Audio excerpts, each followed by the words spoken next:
And we are back. IB Nation, welcome back to the Irish Breakdown Podcast. It is Thursday, and that is Ryan Roberts. I'm Brian Driscoll. I'm in my Virginia office today, and I apologize for being late, but we're late because budget rental car sucks, and I knew that, and I still decided to try and give him a chance, and I will never make that mistake again.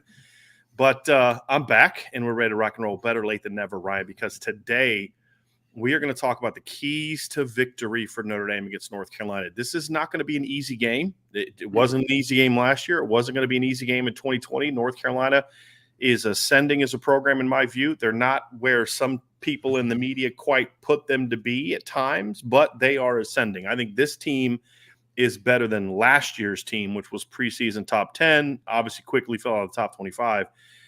You're starting to see the recruiting paying off on offense, just the quality of recruiting that they're doing on offense. It hasn't paid off on defense yet, but it will. Notre Dame just needs to make sure that it doesn't happen on Saturday. This is a big one for Notre Dame, and it's a game that if Notre Dame wins, they're going to have to earn this victory.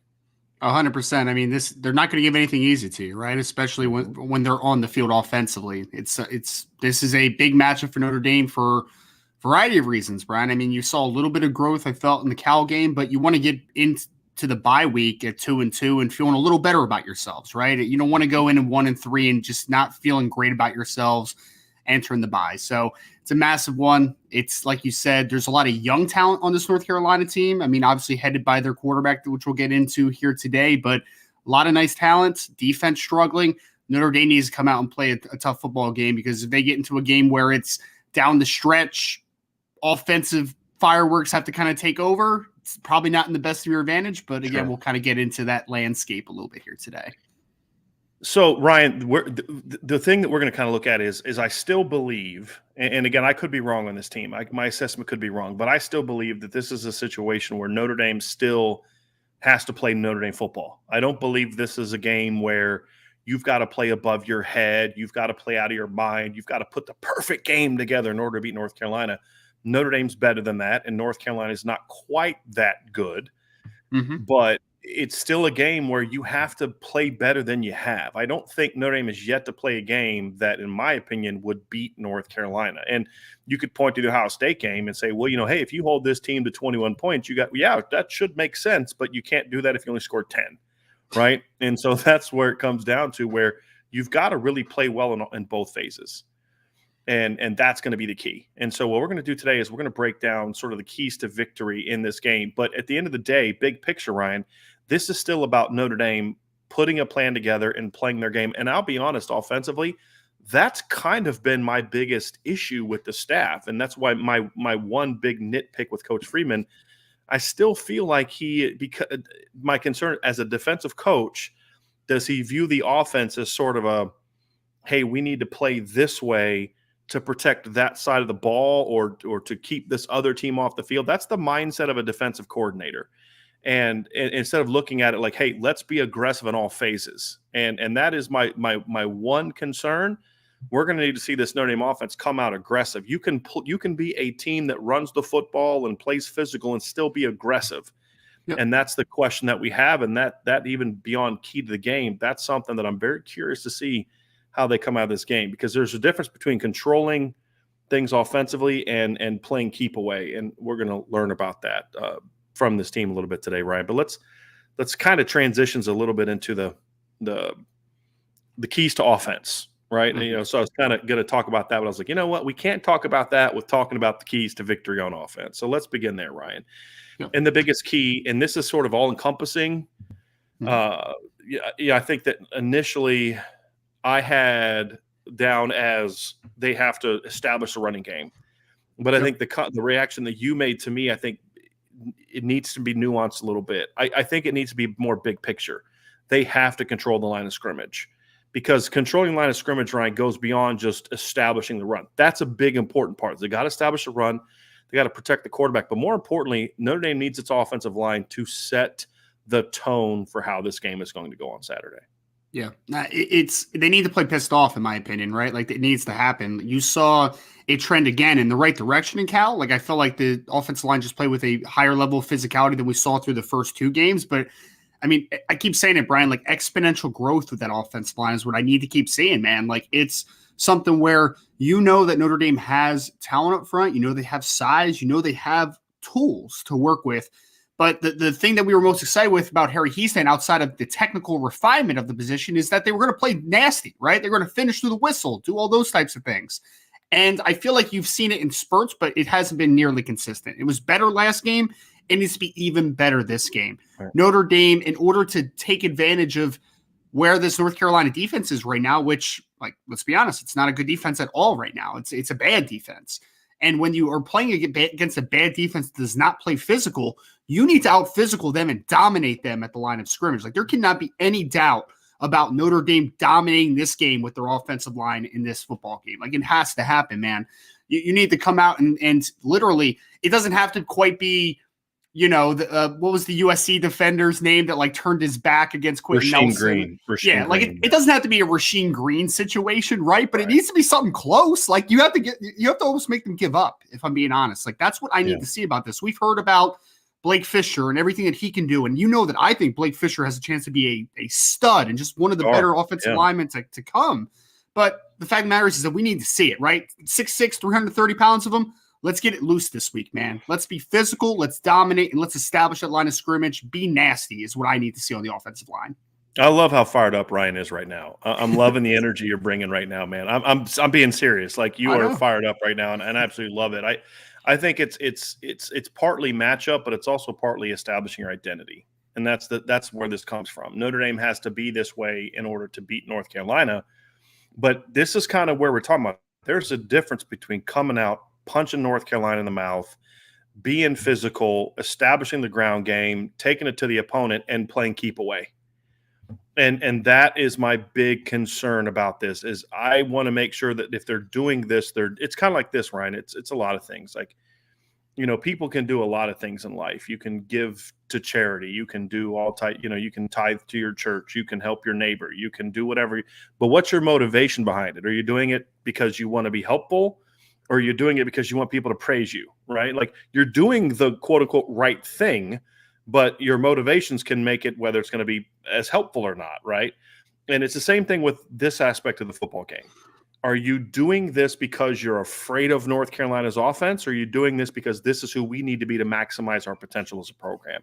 And with some of the things that Coach Free has said, it makes me think that it's more along the lines of we're afraid, not afraid, that's the wrong word. We're protecting the defense from the North Carolina offense as opposed to this is who we are. And it could just be things he's saying because, again, it could just be we're saying this in the media. Marcus Freeman understands how to play the media game, right? He understands how to, build North Carolina up, because, again, who are his primary mentors? Jim Tressel, who used to do that in the media. His most recent kind of Notre Dame mentor is Lou Holtz, who did the same thing.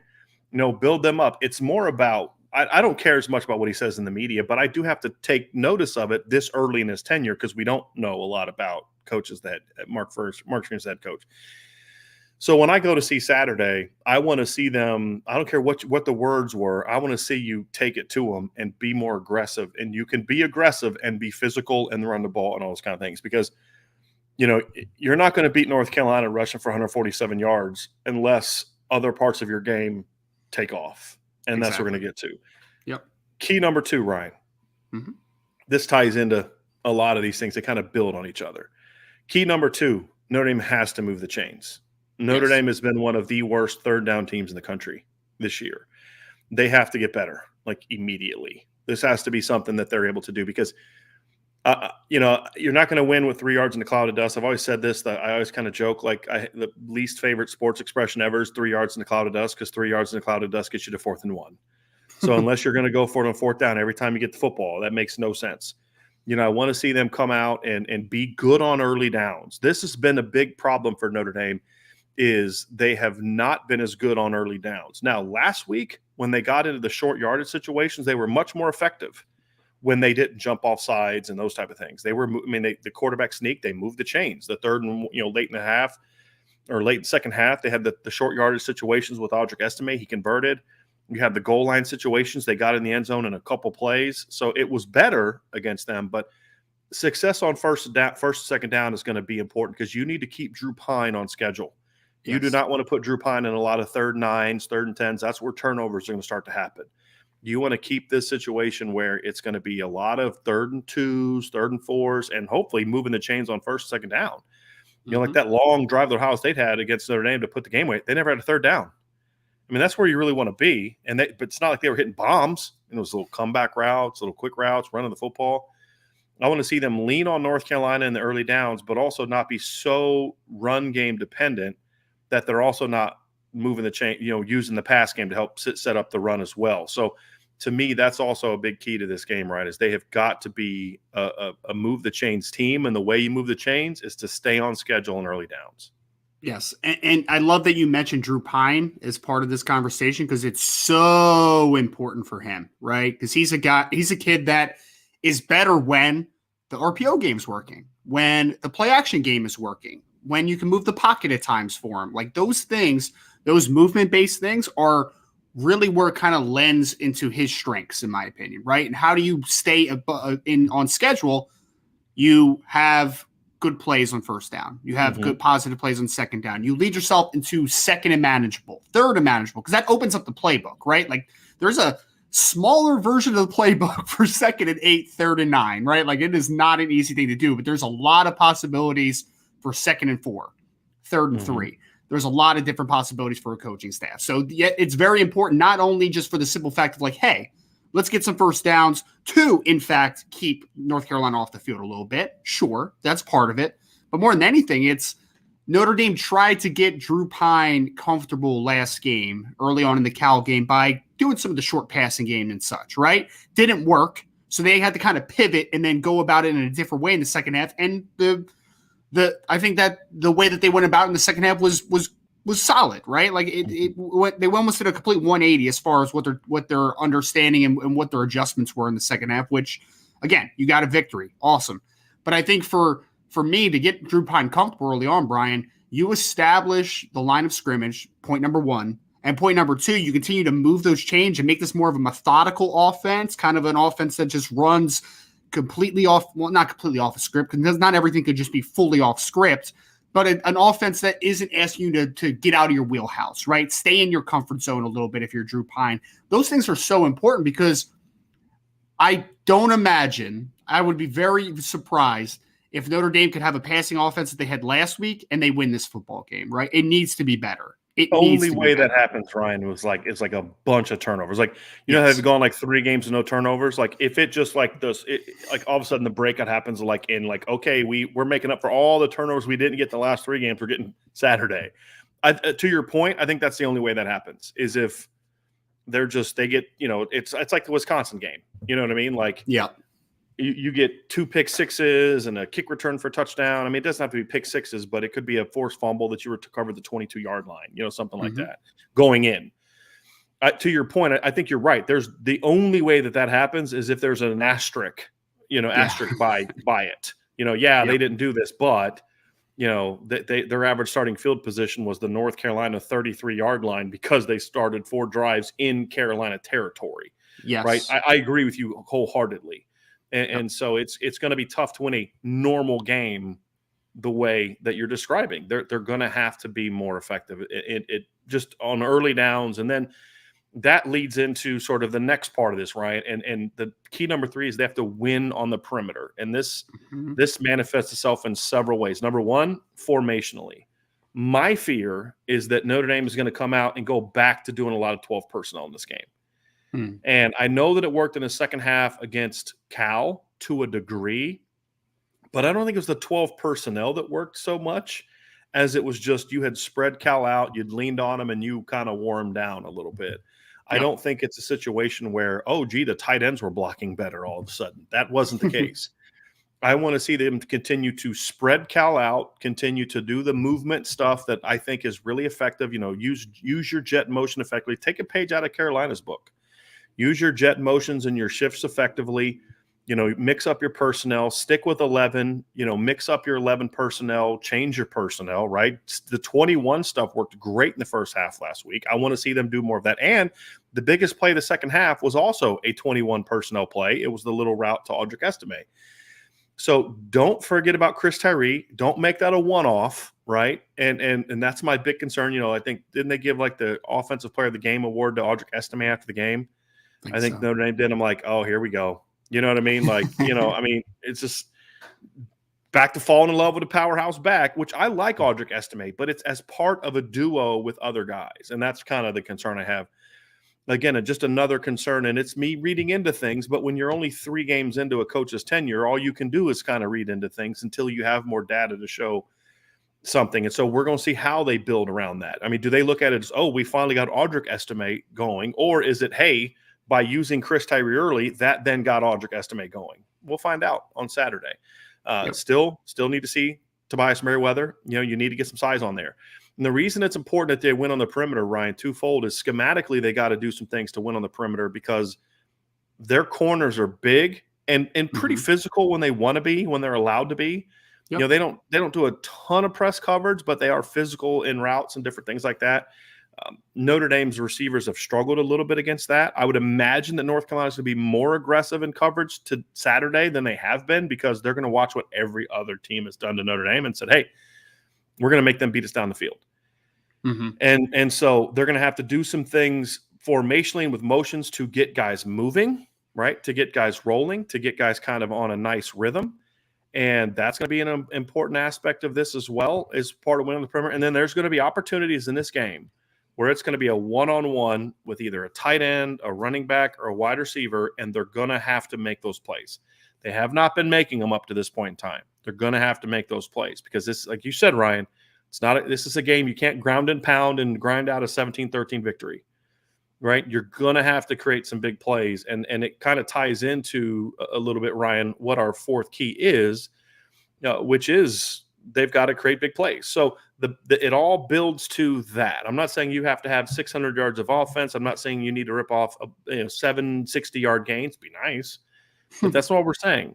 You're going to have to do some things where you create some big plays in the run game and in the pass game. And I'm telling you right now, barring just blown assignments by North Carolina and every team you play, you're not going to rip off a big run until you start to make big plays in the pass game because there's going to be too many people in the box and not enough space to do that, barring a mistake by someone else, right? Yeah. And so until you're able to generate some plays, hey, Tom Maurice, you're a smart guy, NFL guy. It's time to do what you did last year. It's time to do what you're supposed to do, which is use your formations, motions, personnel, and play calls to generate space opportunities for Lorenzo Styles, for Braden Lindsey, for Tobias Merriweather, and for Chris Tyree that are going to create big plays. Do that, and this offense will have a chance to shine. So those two things kind of tie hand in hand, Ryan. That point 3 and 4 is winning on the perimeter, formationally, movement-wise, and post-snap. And then, of course, they need big plays. Gene Chizik is not dumb, right? North Carolina coaching staff is not dumb. They're going to look at that film last week in the second half, and they're going to be like, okay, they got it rolling a little bit when they started running the football, when they started establishing the run, when they started getting downhill. And what are they going to do early, Brian? I mean, what are they going to do? They're going to say, I'm going to keep an extra defender in the box, and I'm going to force you to be uncomfortable. That's what I'm going to do, right? Like, I'm not going to let you get rolling because the thought process is they're going to start the game the way they ended the game. That's what they're going to do now. So I'm going to stop that, and I'm going to force Drew Pine to being a player that maybe he doesn't want to be or that he hasn't shown that he can be, at least during this past game, right? So that's the key to coaching, right? You force the opposition to be uncomfortable, do things that they are not good at. So you force the run game to get slowed down. You try to get them to throw the football. And from there, what schematically makes sense, right? An extra defender in the box, that means that somewhere, probably multiple spots, there's one-on-one opportunities, whether that is on the outside, whether that's Michael Mayer working down the seam, whether that is a slot receiver working down the middle of the field, whatever. Regardless, there's going to be one-on-one opportunities. And all due respect to the Tony Grimeses of the world, the Storm Ducks, the Cameron Kellys, who are all talented players, right now, they are not great football players, right? So you have to have confidence. Even though what's happened the first 3 games, I like to think that the coaching staff has to have confidence and say, like, Lorenzo Styles can win that one-on-one. I know they can. Based on the film, I know that he can win that one-on-one.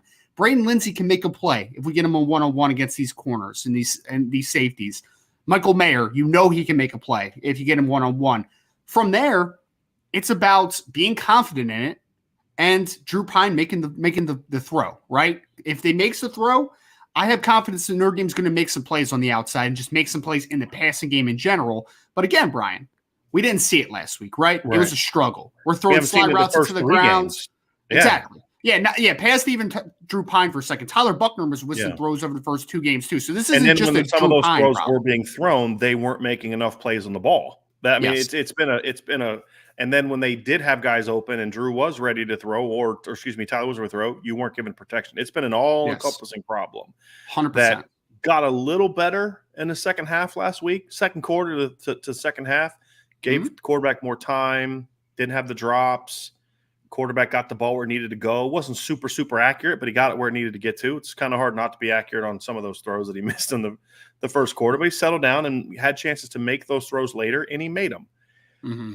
Now you need to show that you can make them at 10, at 15, at 20, and deeper. And if you don't do that, again, you can play keep away and hope that you can win 20-17, but the reality is that's probably not likely. And even if you are able to do that, you're going to put your defense in a situation just like Ohio State, where your defense is great for almost 3 full quarters. But if you give an offense like Ohio State, if you give an offense like North Carolina enough time, they're going to put a couple drives together if it's a close game. Mm-hmm. And that's the problem I have. If your defense is making stops early, the Notre Dame offense has to put some distance between them and Carolina immediately. Yep. I don't care if it's a 3-play drive or a 13-play drive or anything in between. It's got to be 7. And that's the thing is then if your defense is struggling early, then your offense has to match, obviously. But they can't just, hey, we're up 13-0 or 13-3. Let's run the clock out, because it'll take Carolina about 4 minutes of game time to turn that 13-3 deficit into a lead. That's the reality of it. And so defense has got to do their job. But the offense has to come with a mindset of whatever we're doing, it's with the thought of scoring. Yes. Not eating the clock, scoring. And this is my whole thing with this, Ryan. I don't think you need to focus on playing keep away. It's like focus on building around who you are. We have very talented backs. We have a talented offensive line that's starting to get going. We should have better blocking at tight end, right? And there's some weapons in the pass game that they're not utilizing. But if you play your game and you execute and you play aggressively, it'll be a natural part of that is there will be drives where you go like 9-10 yards, right? 9-10 plays, excuse me. And so when you force the keep away thing, you tend to get conservative. You tend to get, let's not take a chance. Let's hey, look, take more time, huddle, all that nonsense. And now all of a sudden you get no rhythm on offense. Mm-hmm. That's what happened against North Carolina. That's what happened against, they pushed, people kept talking about like tempo against Marshall. Like that wasn't tempo. That looked like tempo because of how slow they were going before, but that wasn't exactly tempo as we perceive it. Yep. And so, it worked against Cal because Cal was a team that once Cal wanted it to be a low scoring game. You're playing into their game. So you just had better players able to get it done. This whole mindset of playing keep away and keep that other offense off the field, I hate it. Yeah. Because for a team like Notre Dame, I hate it because just be who you are. And sometimes it may be a 3-play drive, and other times it may be a quicker drive. But if you don't establish that aggressiveness where you're coming out and attacking them, then they're just going to, it's going to play right into their hands, in my opinion. And I just don't think we're in a situation where Notre Dame can afford to do that on offense. Yeah. And that's my big concern and the thing that I could keep them. I think the only thing that could stop Notre Dame this weekend is Notre Dame.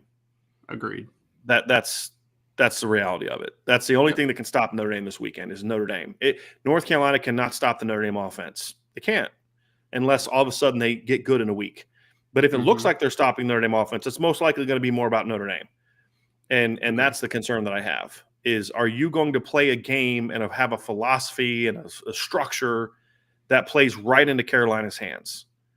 And, I just that's my big concern about this game, to be honest with you, Ryan. I think regrets as a coach, Brian, only come from you knowing that you had more in the tank, right? Like that you had more than you put out there. And I think that during the first 3 games, I think it's safe to say that Notre Dame didn't just let it all hang out, right? Like they didn't let loose. And if Notre Dame would have let loose in the first 3 games completely and they just came out on the short end of 1 or 2 of the games, I can live with that personally, right? Because it's like you put everything out there, man. Like you gave everything. There was no question about effort, physicality, or just the intrinsic want to try to win a football game, right? But I don't feel like all the time this team is getting put into the best position to be successful, create plays. Like I don't think that it's happened yet. So I'm excited to see, is this the game where Notre Dame just kind of says, hey man, we're 1-2. Our backs are against the wall. We're about to go into bye week. Let's go out there and let's play, man. Right. Like North Carolina is at home. They're comfortable. They've scored some points. They have confidence. Let's punch them in the mouth a little bit, man. That's what you have to do. Ryan, let me ask you this. Yeah. If what you just said is Notre Dame's come and say, hey, let's go play. Let's go play Notre Dame football. What is that going to look like for the run game? Like I'm setting you up because I know you and I are on the same page here. Yeah. What does it look like for the run game if Notre Dame plays their game and comes out aggressive and goes after North Carolina and, as you said, punches them in the mouth?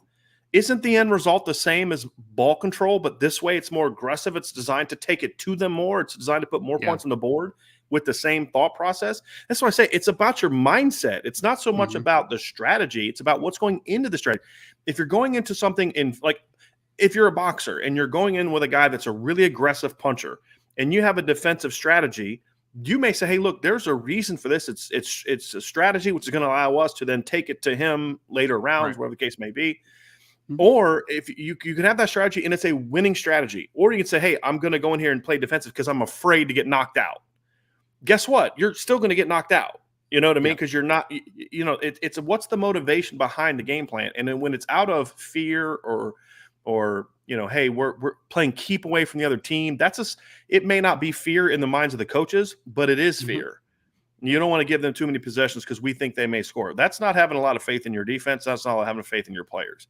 The mindset that you're talking about, Ryan, is going to it's going to accomplish a lot of the same goals that what they did against Ohio State will accomplish, but you'll be way better at it, way more aggressive at it, way more efficient with it, and you'll score more points. And guess what? At the end of the day, you'll have the ball more. You'll keep that offense off the field, but you'll put that offense in a situation where y'all better go down and score because we're going to come down and score the next drive, but it's going to take us about 5 minutes to do it. And it puts a lot more pressure on North Carolina. The way that Notre Dame played against Ohio State offensively puts zero pressure on the North Carolina offense. Hey, guys, just keep at it. We're going to eventually get there, just like Ohio State did. Yep. But you play the way they did on defense and then be more aggressive, be more on the go, play your game. If there's if there's an opportunity to take a shot, don't be afraid to take a shot out of some weird desire to slow it down. Now all of a sudden North Carolina's like, hey, look, there's a little bit more pressure on them. Now, we said yesterday, this is a good come from behind team, but as long as you keep putting points on the board and, jump on them, every stop you make gets answered with points. That's how North Carolina starts making mistakes and you roll them, right? But that only comes because you're willing to be you. Yes. And the fact that this team, this staff somewhat appears unwilling to be as aggressive on one side as the other side is concerning to me. And that's why. And then guess what? Your players play that way. Your players play passively. Go ahead, Ryan. No, that's what I was about to say is from the mental side of things for a second, because we've talked a lot about the offense being young, right? Like there's a lot of sophomores playing football. There's a lot of younger players playing football on the offensive side of the football, especially when you come out aggressive and just let things hang out, man. Those kids are going to play with confidence and because they're going to know that you have all the trust in them to make plays. And then that's when big plays happen, when the coaching staff has trust in them and they're able to just play their game. With this methodical approach and kind of this conservative approach, Nick's players play tight, man. Like I want to see the first drive, them get into a rhythm, and Audric has to make it downhill, run a dude over, and the offensive line just get pumped up and ready to go, right? Like I want to see Blake Fisher with some fire in his gut. I want to see that type of atmosphere, right? Because I'm telling you right now, if this coaching staff shows confidence and vigor in what their offense can accomplish and what their team can accomplish in general, I have a good feeling that they'll take that confidence and they'll turn it tangibly into success, Brian. Like I do, because they, again, never been a talent issue. It's about putting guys in the right spot and letting them make plays. And I feel like there's something that's just kind of a little bit missing right now as far as like that pushback, as far as giving a player an opportunity and a player making it. There's a disconnect right now.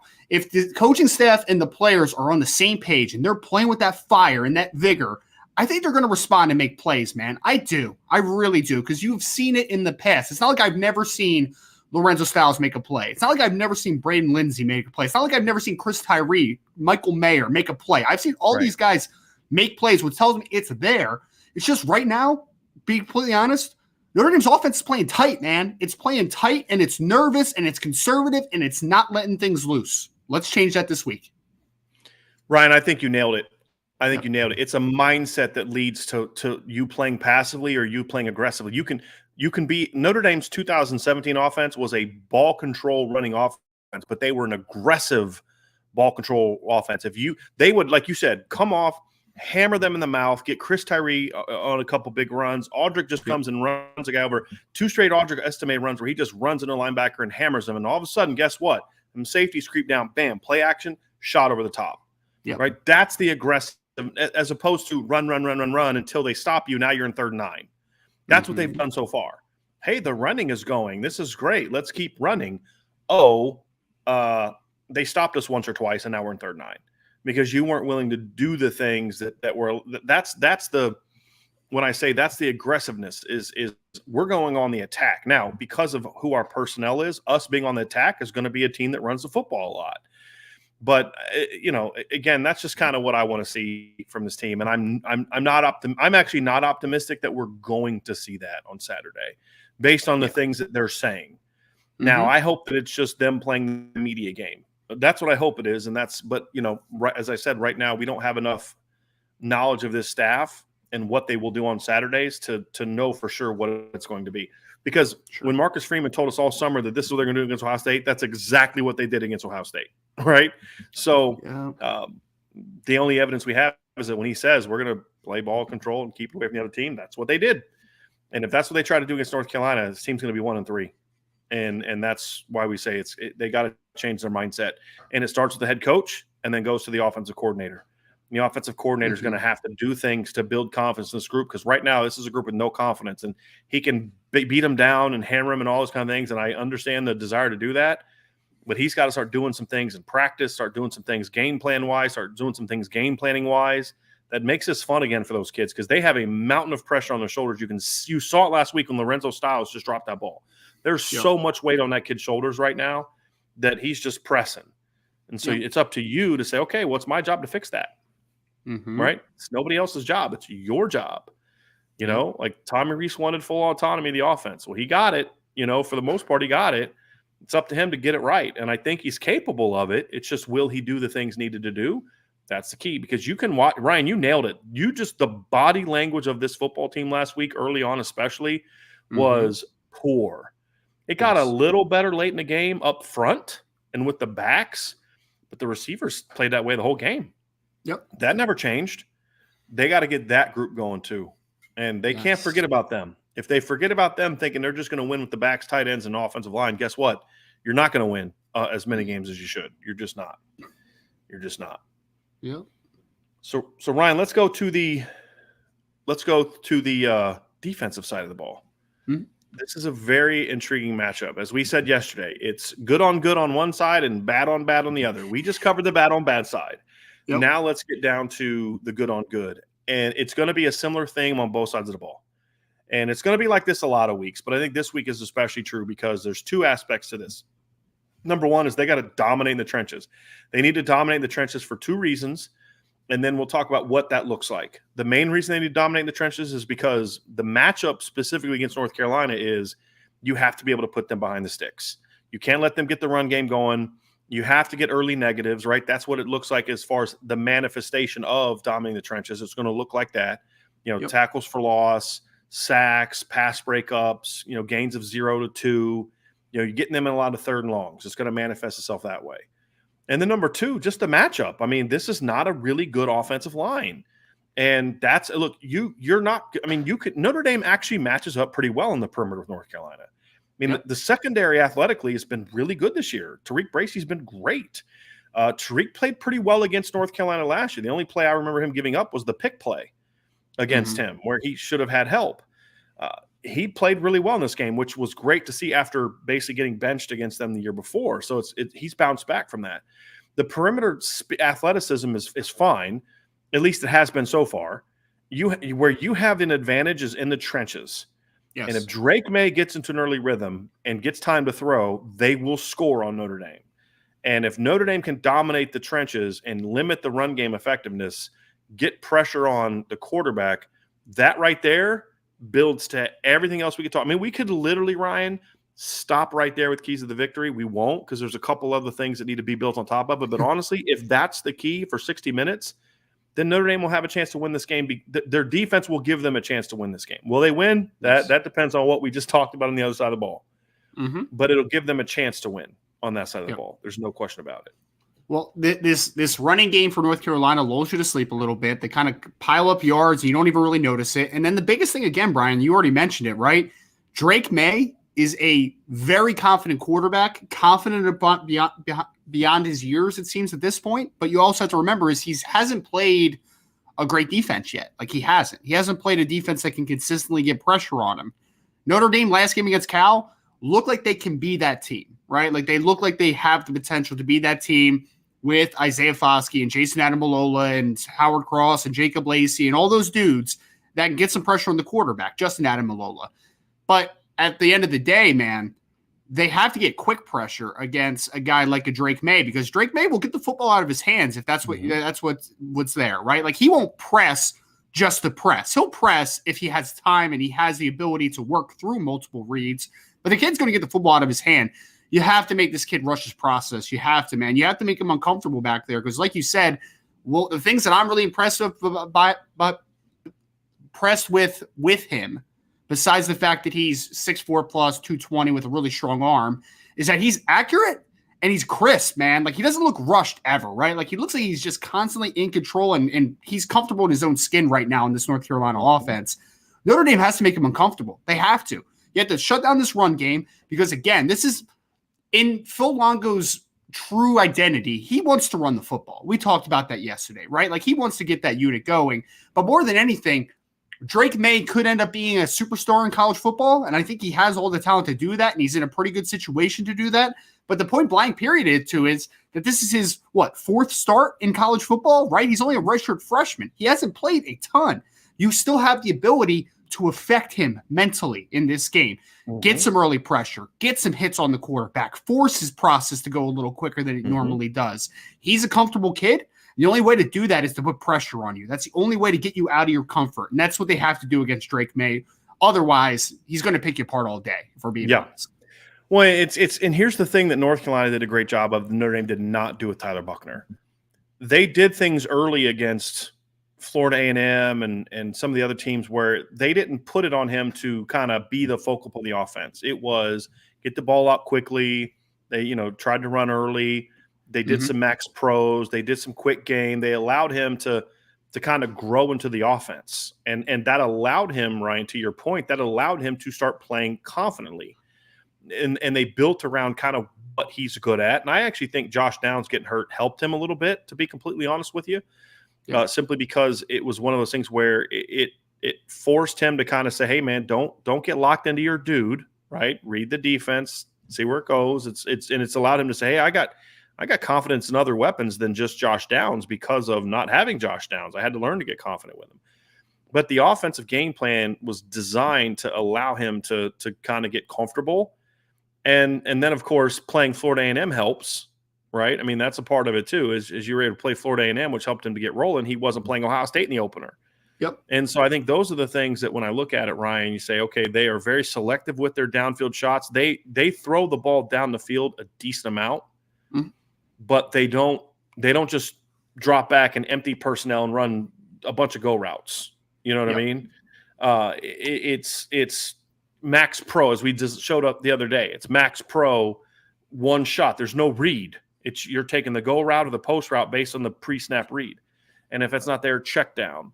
And I think they did a great job with that. And to your point though, Ryan, and what we discussed yesterday, is they've never seen a defense like this. No. At least what we've seen from Notre Dame. They've never seen a defense like the one Ohio State had, or like Notre Dame had against Ohio State.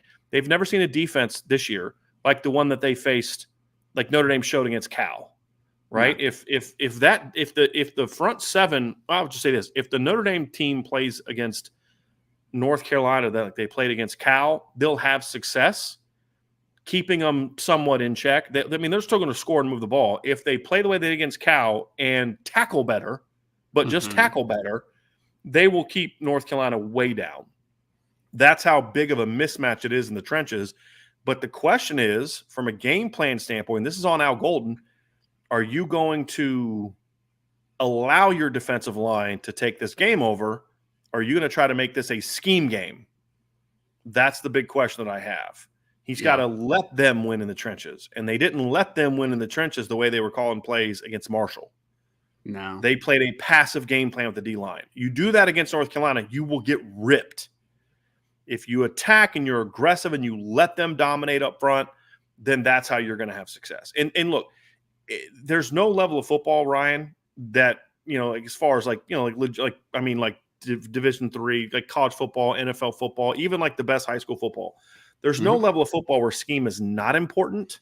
Sure. But the lower you get below the NFL, scheme is important, but your talent is even more important. And letting your talent play is even more important. And that's the one thing Coach Golden has to remember is this is college football. And at the end of the day, it's not about how smart you are. It's take your best players, turn them loose, and let them go. Yep. Right? And then kind of steer them in the right direction. Right? And against Marshall, we saw a coach that was trying to do too much. He was trying to he was overthinking it. Right? I mean, there just was so many different things. You're like, dude, this is Marshall. Why are you trying to out-scheme Marshall? Turn your dudes loose. Let them go play. We saw a little better job of that against Cal. Overall, definitely better with what they did with the D-line. That's what they need to build on. In the NFL, you got to show people how smart you are because some smart dude's on the other sideline, and he will out-scheme you. And in the NFL, there's not a huge discrepancy in talent from week to week. There just isn't. The worst team in the NFL, the number 32 team in the NFL, has a much tighter talent gap than between the best team in the NFL than the number 32 ranked team in college has to Bama or Georgia. 100%. Right? I mean, it's just the reality, which is why you see one year this team is good, the next year they're bad. One year this team's bad, the next year they're good. Any team that's run well has a chance to turn things around quickly with a pick here, a pick there, right? And so you can't look at it that way. Everything is close enough, Ryan, where you do have to fundamentals and scheme and all that kind of stuff. In college, you look at Notre Dame's schedule, there's still all but two teams left on the schedule, in my opinion. Notre Dame still has better players than them. Notre Dame has better players than North Carolina. And that's no shot to North Carolina. North Carolina is doing a really nice job. They're saying we've been very positive towards them all week, but the reality is Notre Dame still has better players. Yes. Are you going to let those guys play like better players, or are you going to continue to handcuff them? Because so far this season, Ryan, we've seen way too much handcuffing of the talent from coaches who are trying to scheme everything to death. Let these flipping kids play. Put them in a good position, put them in sound position, and say, attack, right? Yep. You can be sound and aggressive, and if they can do that, I think this team will have success on Saturday. If they try to get too cute and make them and he's getting flashbacks of trying to come up with a game plan for Pat Mahomes or Josh Allen, then this team's going to overthink it, and they're going to give up big plays, and they're going to get beat. And the D-line's not going to be allowed to attack. That's the key. That's it. I mean, that's it to me, Ryan. Yeah. Well, I guess that's the tough part, I guess, sometimes when you're transitioning from the NFL level back to the college level, if you're now Golden, for instance, right? Because you were just on a level that mattered so much. And I agree with you completely, Brian, because there's a high level of parity in the NFL, right? So it's like literally a coaching decision, one or two plays literally does win a football game most weeks between an NFL team. College football, there's a wider gap usually between, like you said, number 1 versus number 32, for instance, right? So I agree with you. It's much more player driven in college football than it is in the NFL. Like obviously talent, you need talent to make a scheme successful in the NFL. But in college, I mean, sometimes the Jimmies and the Joes just do win you football games at the end of the day, right? Like that's kind of the point blank to it. And I don't think Al Golden's done a bad job so far. I think he's had spurts of good. I just think that there are moments though where you could just tell that it's just more scheme driven than player driven, to your point, right? And I think that you saw it last week when you let Isaiah Foskey just be him When you And let Jay Jason Samuel. Adamalola Yep. just be him. When you let Jacob Lacey even just be him. Justin Adamalola just beat him. I mean, you let the shackles loose, and they just went, man, and they made pressure, and they ended up dominating that football game in the second half, and they were the big reason that you won the football game on that side of the football, right? So I agree with you, man. Like, just let him loose. Just let him go, Al. And because I know Al Golden's a really smart mind, right? Like, he's a really smart football guy. The issue is that we're saying he's too smart right now. Yeah, really, like, that's the reality. This isn't a shot on Al Golden. This is an adjustment that you make when you've been in the NFL for almost a decade, which he, is what, 7 years, right? And 6 or 7 years at least. It's an adjustment period going back to college. That's the point, right? Especially when you have smart kids like Notre Dame. Because on the board and on the practice field, they're like picking this stuff up. Like, these kids are really smart. But every college coach knows what they do in practice is not going to be quite what they do in games. So you have to, so for example, when I would teach routes, I would teach like a really big sink on top ends, Ryan. Like, I would really drive almost like you were hunched down when we were first doing install. Because I know when we get into a live situation, they're not going to do that. They're going to do about half of that. So if you only teach it to the point you want them to be, then when they get to a game, then they're going to be up and they're not going to do it as much, right? Yeah. And it's that kind of thing where you have to know that just because they're picking it up on the board and just because they're getting into practice doesn't mean that you can just do all these things, because in practice there's not the pressure. The tempo of practice is not the same. There's all types of reasons why. And that's the thing that Coach Golden has to realize is you're wicked smart, but it's only about what your players can do. And you still have a pretty good D-line. You need to turn those kids loose. Yes. And that's going to be the key. Now, there's some other practical things that need to be a part of this game plan this weekend, Ryan. Number one is do better with leverage. Mm-hmm. North Carolina will leverage you to death if you let them, inside and outside, because they have a really unique screen game. They will attack you at the perimeter, the screen, and the run and the pass. But they also, if you overplay it, they will then sell you outside and then bring you a tunnel screen back inside. Yeah. And which makes it, and they haven't done as much of that the last 2 weeks because they didn't have Josh Downs. Josh Downs is back, which is going to make their screen game a much bigger part of this game. And so that's something I want to see is leverage is a big thing. Do not let them bubble screen you to freaking death on Saturday. Yeah. If Cal was smart, they would have done that a lot more on Saturday. And again, why? Bill Musgrave, really smart coach, but he's an NFL guy. He's always thinking to the next play. Yep. One thing I loved about what Tommy Rees did on Saturday is I'm okay to a degree. I don't say I loved it. I was okay with it. Is when they just started okay, we're just going to run inside zone and duo right down your face, right? You can do that to a degree in college. I mean, I remember watching Chip Long do that once against Memphis. They were playing, I can't remember who they were playing, SMU or something. They just ran G scheme right, G scheme left, G scheme right, G scheme left, 8 straight plays right down the field for a touchdown. Yeah. And the reason he kept doing it wasn't lack of creativity. It's they did nothing to adjust to it, and they were crushing them with it.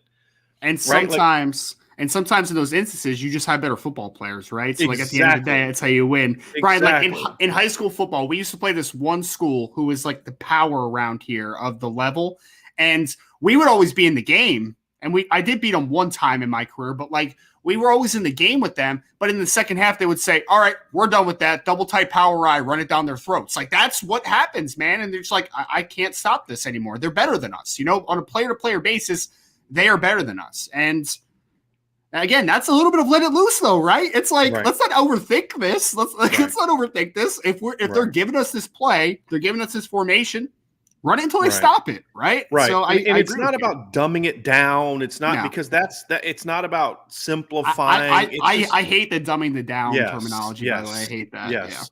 Yeah. It's about having a foundation that you can build upon. And in the NFL, this is the concern I have. In the NFL, you are basically going to have a brand new scheme almost every week on defense. I mean, it's one of the things I like about Al Golden.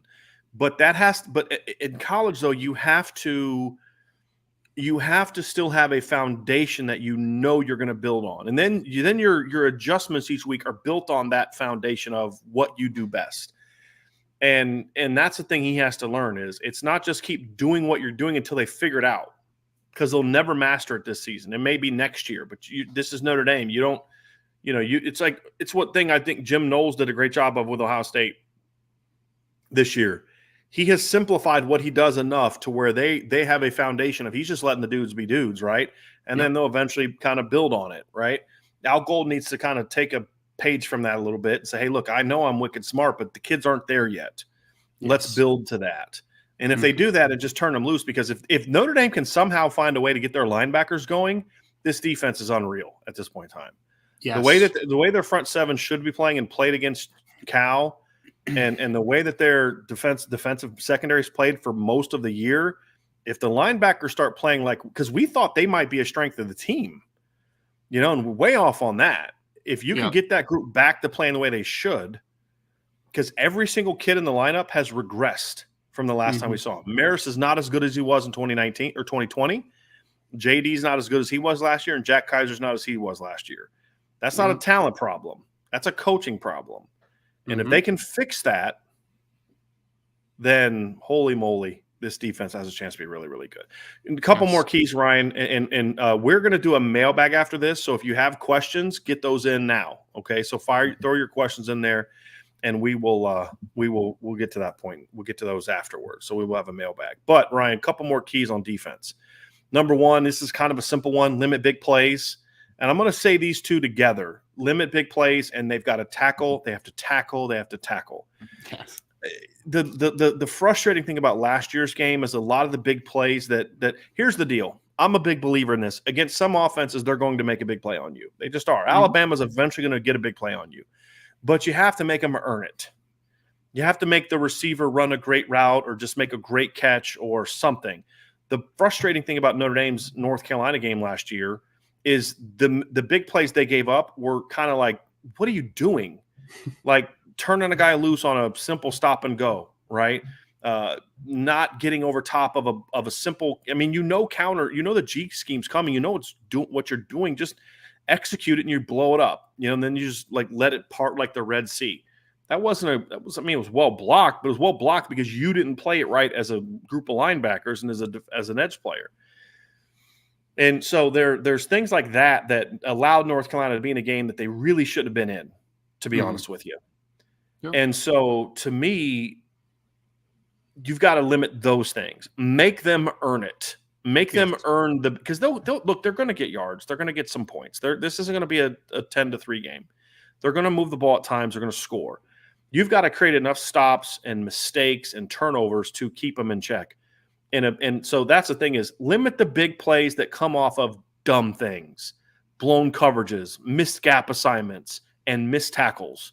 Al Golden actually talked about what we've been talking about all week when it came to the pass rush. He's like, you can't run past the quarterback. You can't overrun the quarterback. I mean, that's simple stuff, right? I mean, you need a counter off of that. You need to just stop at that point in time. Like, you can't run past the quarterback as an interior player, and so there's some adjustments they need to make that, to me, I think when you look at Ryan, you say, if you can just play a clean game and then play an aggressive game, that's where Notre Dame is going to have success. And it sounds simple, but honestly, it is simple. This is not a complex offense. It is hard to defend, but it's not complex, if you know what I mean. And North Carolina doesn't have the talent advantage over Notre Dame that they've had over the last three opponents. And so if Notre Dame can play clean and play aggressive, then that's where they'll have their shot to win, because their front's better than Carolina's front. Yes. And their secondary is good enough, and their linebackers are athletic enough to where they should limit the big plays just because, holy moly, that guy's just way better than our dudes. Like, Josh Downs is a really good player. He's not Devontae Smith, and Notre Dame has more athleticism at corner right now than they had in 2020 when Devontae ripped him up. You know what I mean? So you shouldn't see that on Saturday if they play clean. So those, to me, are my final keys to the game, Ryan. What thoughts on that, and anything else that you think you want to see from them defensively in order to keep Carolina in check on Saturday?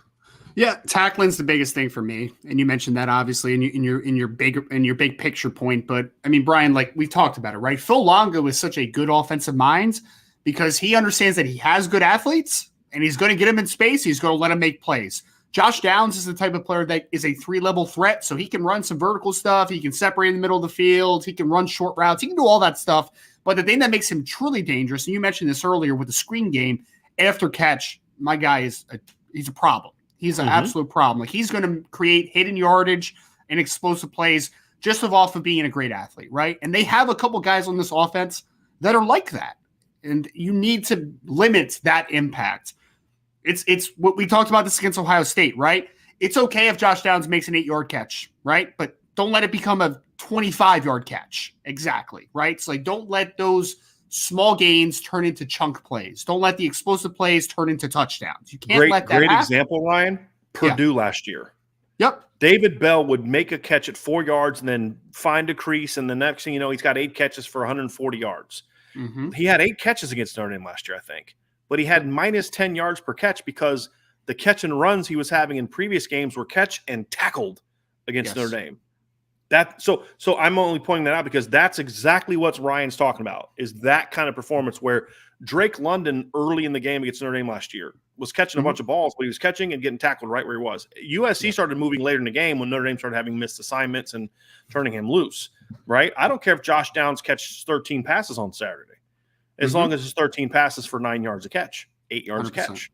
100%. That's going to be the key. Which he did in the first game before he got hurt, right? He had like 9 catches for 78 yards or something like that. Like that's what they did. Although, I mean, he scored 2 touchdowns. So he was doing his role or whatever. But the point of the matter is don't let Josh Downs turn a good gain into an explosive one. Don't let him turn explosive into touchdowns. You have to limit the impact that he has. And that goes same thing in the run game, right? I talked about this yesterday when we kind of briefly just kind of introed. Marion Hampton's a good football player, right? George Pettaway is a good football player. They're good football players. But again, they're the same thing where I don't think their offensive line is very good, if I'm being honest, right? I think that the linebacker is going to have the chance to make plays. I think the defensive line is going to have a chance to make plays. But you have to limit Marion Hampton to 3-yard gains instead of 8-yard gains, right? Yards after contact cannot be a big thing in this football game. Make them work for what they want to do, because you mentioned it. They live off of explosive plays. That's how they win football games. Make them try to be methodical a little bit more, right? Make them have longer drives if they're going to score.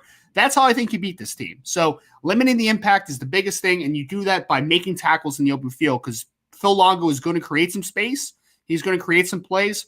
Notre Dame needs to keep the impact very limited in this football game, or at least as limited as possible. I want to bring something up too, because somebody just said something who's about Josh Downs is better than any one DB that Notre Dame has. I'm going to push back a little bit on that. If you go back and study last year's game, Tariq Bracy was shutting Josh Downs down, which is why North Carolina started doing things where they started blocking Tariq Bracy. The 2 big plays that Josh Downs had, he had 1 catch against Tariq down the field, and it was a tightly contested catch. It was a really good route. Good ball. It was the only time he beat him. The other one was on a wheel route where they ran a pick on Tariq and nobody helped him over top. And then the other one was they ran an inside screen where they sent a lineman out to block Tariq. He could not get open against Tariq last year, which is why they started doing those things. And that's where a lot of Josh's numbers came from last year, was on plays where they were literally blocking Tariq Bracy. So the thing about it is, I don't think you need to go out there in this game and say, hey, look, we've got a double and triple team Tariq Bracy. They didn't double team Jackson Smith and Jigba. They trusted Tariq to go cover him, and Tariq made him work for it. It's the same philosophy here with Josh Downs. Put Tariq on him. Josh is going to make his catches, but make him work for it. Because if he has to work for it, it then allows you to commit your other resources other places. Now, that means Tariq has to play well. But that's what he did last year. And that's what he did in the opener against Jackson Smith and Jigba before he got hurt. I mean, you go back and watch that game, he was not getting room to run against Tariq. And then whoever they put on Tariq after that, he locked down. Tariq Bracy's been really good in coverage so far this year. Yep. And so I'm not saying he's going to shut Josh Downs down. He's not. Josh Downs is a really good football player. He's going to get his catches. But it's if you can allow him to say, hey, go out there and do what you do, and not make mistakes, and then play a clean enough game, Ryan, where you can kind of limit some of that production, where that's the clean game aspect of it, right? And that's why I point to look at his numbers last year. You look at Josh Downs' numbers, 10 catches for 142 yards, right? But look at the game. Go break down the game, right? So he says shutting him down, the credit for Longo for scheming is good. That's exactly what we said, dude. We watched the game. I studied the game. He had a 50-yard gain on a wheel route where they picked Tariq Bracy. He had another 40-yard gain on a screen where they went out and blocked Tariq Bracy, right? So that's 80 yards of that 142 came on 2 plays where they literally blocked Tariq Bracy, right? Which means he had 8 catches for like 70, 80 yards. That's the point, right? If they have to scheme to stop to get him open, if you play a clean game, you limit those big plays. That's what they didn't do last year, right? And so that's the key to this game. And so if you go back and watch the game, that's exactly how it played out. We watched the game, and that's how it happened. So that's the key is if Tariq can have a big game. Now, if Tariq goes out there and you have that game plan and he doesn't cover Josh Downs well, then you're in trouble, and you have to kind of rethink things. But so far, he's been playing well, and you got to trust your guys, right? And that's kind of the key to me of how this game is going. And and what will Carolina do to counter that? That's a good question, and that's what makes Phil Longo really good. This is what Phil Longo will do. If you shut down some things, he will find ways to get his dude the ball, and that's where you got to play clean. And that's where I want to see the chess match. That's where this is going to be fun to see what Al Golden does against that. But the thing he's got to do is you have got to allow your front four to attack. The defensive game plan last year did not allow enough of that. Yep. They played a sort of a passive, keep it in front of you type of thing. You have to be aggressive. You have to attack. And then when you get to the quarterback, you've got to bring him down. That's a big key. I'll say this too, Brian. This offense looks different than it did last year because we talked about the tight end implementation in this offense. Like last year, that was just not really a part of the game plan. Like that was just a very secondary type of option for North Carolina. One big play with the tight ends last year. On that, remember that route we showed up the other day, that climb route? Yep. That's a good point. But it's something where, I mean, Phil Longo, again, has had tight ends in his offense in the past that have been big time players for sure. This year, though, it's even at a higher level, and it's multiple tight ends this year. I mean, we've talked about the Morales kid. We talked about Nesbitt. Big game, too, for the linebackers, not only for filling the run and being consistent tacklers from your run pursuit and from your run fit perspective, but I think it's a big game for Maris Loifau to be that athlete that we know he is and be able to cover up some of that quick stuff to a Nesbitt working the seam, Morales sneaking down the seam. The Notre Dame linebackers need to be really good in coverage in this game, too, because the tight ends are a big part of it now. Ryan, this is one of the North Carolina game in 2020 was one of the games you would always point to, along with the Bama game, to say this is why I think Maris Loifau is going to be a stud. Yep. And so that's what we get back to. It's not that, hey, the only guy that we're pushing for to play right now, the only two guys we're pushing for to play because of what they did in high school is Eli Raritan and Tobias Merriweather, because guess what? We don't have anything else because they're freshmen. But with all the other players, and you mentioned it on offense, Ryan, it's Lindsey, it's Styles, it's Tyree, these are all things we've seen them do before, right? Yeah. Yep. It's the same thing here. We have seen Maris Loifau play that way. But what Clark Lee did in 2020 was Maris had a really simple job, and he did it really well. Yep. And it's going to be the same thing here. Give him a really simple job and then let him fly. If it's, hey, number 18, that tight end, you go wherever he goes. I don't care. Just have it be simple and allow his speed to take over because you're not getting enough, like you said, you're not getting enough out of it. And the first half, you're not going to have J.D. Bertrand. So, how is that going to play out? Does that mean Bo Bauer plays more Mike? Are you going to go with Jack Kaiser inside and go the true nickel for most of the game? Are you going to give Junior Tuihalamaka some more snaps? I'm curious to see what they're going to do. I don't know what they're going to do, but it's got to be a plan that is scaled back enough to allow your linebackers to play fast and disciplined because that's something that Carolina did last year too, Ryan. Is I'm gonna somewhat push back a little bit on the thing about the tight ends because you are correct about the tight ends for North Carolina throughout the season last year. Like you nailed it throughout the season. They were absolutely not as big a part of the offense as they are this year. Right. But against Notre Dame last year, they actually did some nice things. Nesbitt had 3 catches for 50 yards. And I think that there was one other tight end play in that game. It might have. Yes, I believe there was another one in that game too. But yeah, he had a seam route where he beat J.D. Bertrand right at the seam on top of that climb. So they didn't go to it often, but when they needed a big play, they went to the linebackers. They went at the linebackers. They did it twice with the tight ends. And then the other thing they did is that play we drew up on Tuesday where they kind of clear it out and then put the running back on just a late seam where it's going to be a linebacker have to pick him up. And they didn't pick him up, and he went for like 20-plus yards. So that was like 3 plays. Again, it wasn't – you were correct. It wasn't a volume thing. They didn't throw at him a lot. Right. But when they needed a big play, that's right where they went, and you know they're going to do that this year. Mm-hmm. They may not do it all game, but it's going to take about 3 or 4 plays for them to say, hey, when we need a big play, like I talked to Chip Long about this one time. Do you remember the Arizona State game in 2014? Yes. And Notre Dame they were down 34-3, and Everett hits that pump fake and then hits Amir Carl over the top, and all of a sudden it's like 34-31. And you're thinking, whoa. Like first or second play of the next drive, they ran a running back wheel route for a big play. And I remember talking to Chip Long about this, and I asked him, I said, what? He's like, dude, we'd had that play in our back pocket the whole game. We just didn't need it because we got up on them so big. But as soon as they got back in the game, because they knew they could formation Notre Dame in a way where they were going to have a linebacker or a defensive lineman covering him. And on this particular play, Van Gorder called a play where he had Sheldon Day running on a wheel route with a running back, right? Did that go well? No, it did not. It went for a long play that set up a touchdown, and then all the momentum was gone. Poor Longo will have stuff in his back pocket where when they need a big play, they're going to go to it. And I guarantee you the majority of those plays are the tight ends and the running backs going at the linebackers.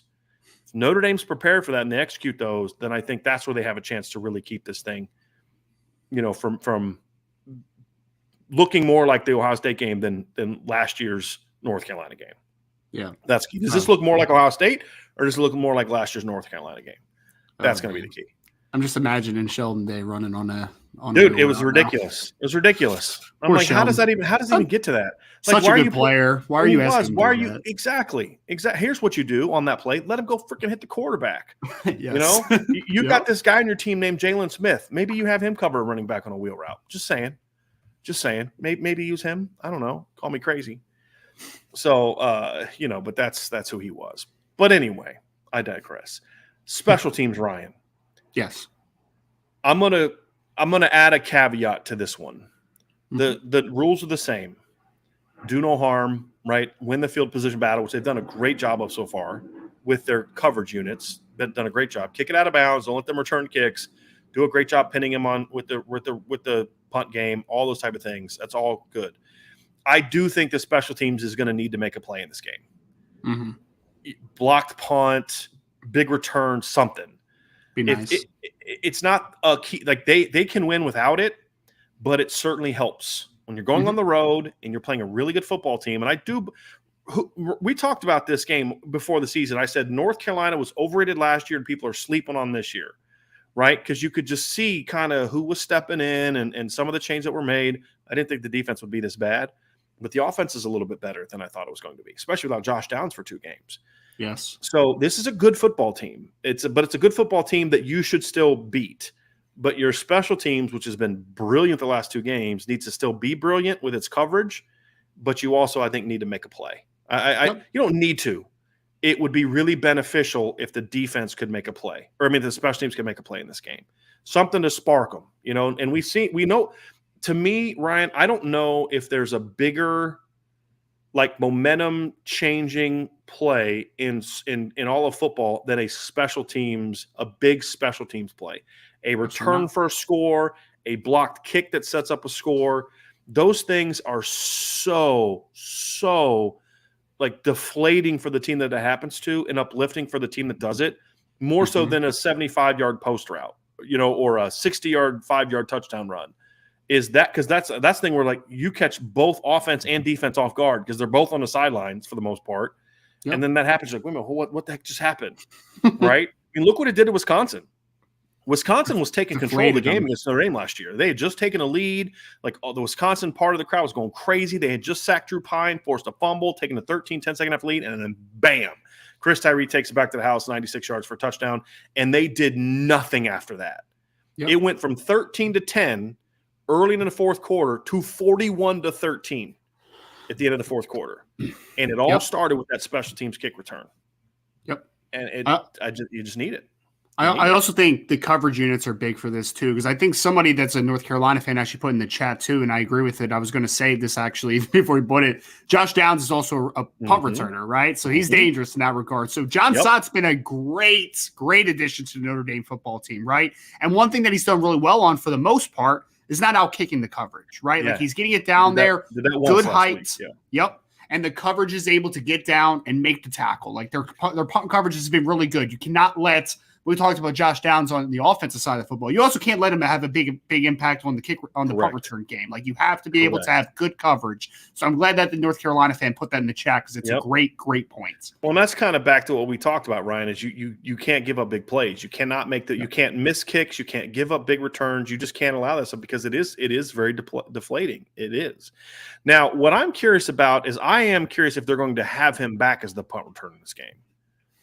How ready he'll be volume-wise. Well, I mean, he's coming back from it wasn't a major knee injury because he only missed 2 games, but it's like, do you really want that as good as Notre Dame's coverage? There's 2 schools of thought if you're North Carolina. One is, do you really want him back there with how good and physical Notre Dame's coverage teams have been? The other one is, but you need him back there because maybe he can break a big play that's going to allow you to have the advantage for like kind of what we just said. Yep. So there's 2 ways of looking at that. I'm not sure what Carolina's going to do, but that's going to be an interesting aspect of it as well. Mm-hmm. So, absolutely. Yeah. So Ryan, any other keys, any other aspects of this game that you want to kind of discuss? Not that we really haven't hit on, man. Like again, I think it's Notre Dame needs to come out and they need to play aggressive and they need to just again, I don't know if Notre Dame truly comes out and punches them in the mouth a little bit, right? And obviously that's metaphorical. I'm not saying they're actually going to punch them in the mouth. But if they come out physical and they show North Carolina that, like, today's going to be hard, man. Like, today, stuff's going to get a little difficult here today. I'm curious to see how much North Carolina can punch back because I know they can out-athlete you at spots, right? Like, I know they can create some big plays, but I have questions about the offensive line. I have questions about the defense of front 7, actually the whole defense, if I'm being completely honest. So I'm curious to see just how much fight is in this North Carolina team if you put their backs against the wall, because they are a younger football team. I mean, 2 freshman running backs, redshirt freshman quarterback. Like, it is a younger football team in a lot of important spots. So I'm curious to see if Notre Dame comes out aggressive and kind of puts their back against the wall a little bit, how North Carolina responds. So again, I just think aggressiveness and physicality is going to be the biggest separator in this game for Notre Dame if they can Absolutely. So that's going to do it for part 1 of our podcast today. We're going to do a mailbag next, but that's going to do it for the keys to victory aspect of it. Before we move on to the mailbag, please do us a favor. Hit that like button, hit that subscribe button, hit the notification bell, share this podcast, sign up for the message boards at boards.irishbreakdown.com. So, Ryan, lot going on. So plenty of North Carolina coverage. We have our stacking up articles. They're on the front page at irishbreakdown.com. Ryan's got some recruiting content on there. Sean Steyer's just put a transcript of Marcus Freeman's press conference from today in the admin. I'm just going to go through and proof that real quick, get that ready to go after the show is over and publish that. So a lot more content. Tomorrow we will have we'll kind of do our score prediction. How do we see the game playing out? We'll just kind of, not really hit on the keys to the game this week because we did it today, but we'll just kind of talk about the magnitude of the game, what's at stake, and then make our predictions. And then we'll preview some other big college football games. It's going to be another great week. I've said it all week, another great week of college football games. Very, very intriguing games this week. So that's going to do it for this portion of the show, everybody. Thank you for joining us on the Irish Breakdown podcast. And now it's mailbag time. Mm-hmm. And so, Ryan, we don't have a lot of questions yet. So if you guys have questions, please get them in. Otherwise, this will be a quick mailbag, which is okay. If you guys want to roll, we can roll. But we got some questions we're going to get to. First of all, a little compliment to your polo there, Ryan, from Jacob Hayden. He says that polo is clean. Sure, definitely asking my girlfriend to buy me that for my birthday next month. There, and you know where you get that. There's a link to the merch store down below, everybody, so you can definitely check that out. We have that one. We have a gray one, and we have a charcoal one, although the last time I saw that they were having a supply issue with the charcoal one that I wear a lot, so I don't know if they're going to be available or not, but the gray and the white are still available for now. So definitely clean shirts. I really like the fit of them. Ryan likes them. He got the white one there. Vince had the white one on the other day. They're very comfortable shirts. There's no doubt about it. They are. They make you look slimming too, which I like. Yeah, I need all the help I get. Yeah, Brian J. Irish says, I believe Pine's jitters are out of – this is more of a comment. I believe Drew Pine's jitters are out of his system. I think getting last week's start out of the way was a major accomplishment. Brian, you want to kind of comment on that? I have some thoughts on that. I mean, I'll say it like this, right? This isn't the first time we've ever seen Drew Pine in a football game, but it is the first start, right? So that there is some jitters that are ultimately going to happen when it's your first time doing something, right? So I can get on board with that, Brian. All I'll say is this, though, is that in order to get those jitters fully out, you need to have trust in them, right? And at the end of the day, if you have a simplistic game plan and a very conservative game plan, I still think it's going to look as jitters at points because it's just going to be like, do they really have trust in what they're asking Drew Pine to do, right? So I agree that there's probably some jitters, but in order to get those fully outs, Notre Dame needs to trust them. And it's a difficult task at times, but I really am looking forward to seeing how Tommy Rees attacks this game plan and trusting the quarterback position a little more, hopefully. Next question from, I agree with that, Ryan. I think you nailed it. I had thoughts on it, and Ryan, you took them all, which I love it. Great answer. John A1, is Joe Wilkins regressed, or is he not fully recovered from his injuries? John, he is not. He does not look right to me. Still, he doesn't have any burst off of his foot, which he wasn't an explosive guy anyway. So I don't think he's. I mean, and he has. I don't know if I've seen him run a pass route where he was targeted, so I don't think we can comment on that. But as a blocker, he's always been a decent blocker in the past. I just think a lot of it's just he was playing out of control, and he just doesn't have a lot of bursts right now, in my opinion. Yeah. Ryan B with a comment here. Ryan B. You got Golden Freeman and James Laurinaitis working with linebackers. This is kind of a statement of like, how. But what I've said, my response to this is, and I said this to a buddy the other day, I think that's the problem. But you have three really wicked smart guys. Are they able to coach to 19 and 20 and 21-year-olds? Right now, the answer is no. That is one of the hardest things to do as a coach, Ryan. You and I have talked about this. I think it's especially difficult for guys that spend a long time in the NFL. Chancey Stuckey's in the NFL a long time. Now, he's been in the college game for several years now. He's more prepared for it. I think it's one of those things where it's one of the reasons I really commend Brian Hartline, because he's been able to kind of coach at the college level, not make it so far above their heads. You wonder, is James Laurinaitis, is Al Golden, is there too much of an NFL feel to this where they feel like they can change the game plan week after week after week, like dramatically, because that's what they did in the NFL. Yeah. There's an adjustment period to coaching college kids. Right now, I think they're struggling a little bit with that adjustment period, but I think they'll figure it out. Like, I have confidence they're going to get it figured out. They may prove me wrong, but I think I'm confident they will. Because we had a comment from Brian J. Irish, could it get any worse at linebacker? And the answer is yeah. It could get a lot worse. It could get a lot. Like, it's been disappointing and bad relative to what the expectations were. Trust me, I've seen worse linebacking cores in the country than Notre Dame's right now. But that's not the standard. The standard isn't being better than 60 teams in the country. The standard is being better than being as good as anybody. That should be the standard. And they're not anywhere close to that. But yes, it can get a lot worse.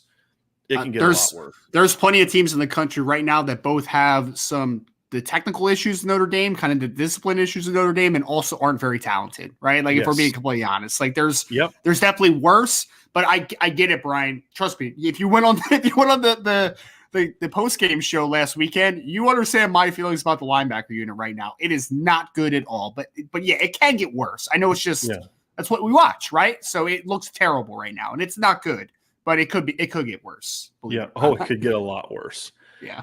It could get a lot worse. There is no doubt about that. Hawk Strongest with a super chat. Thank you, Hawk. Was that the Jacob Lacey you all saw coming out of high school? Yeah.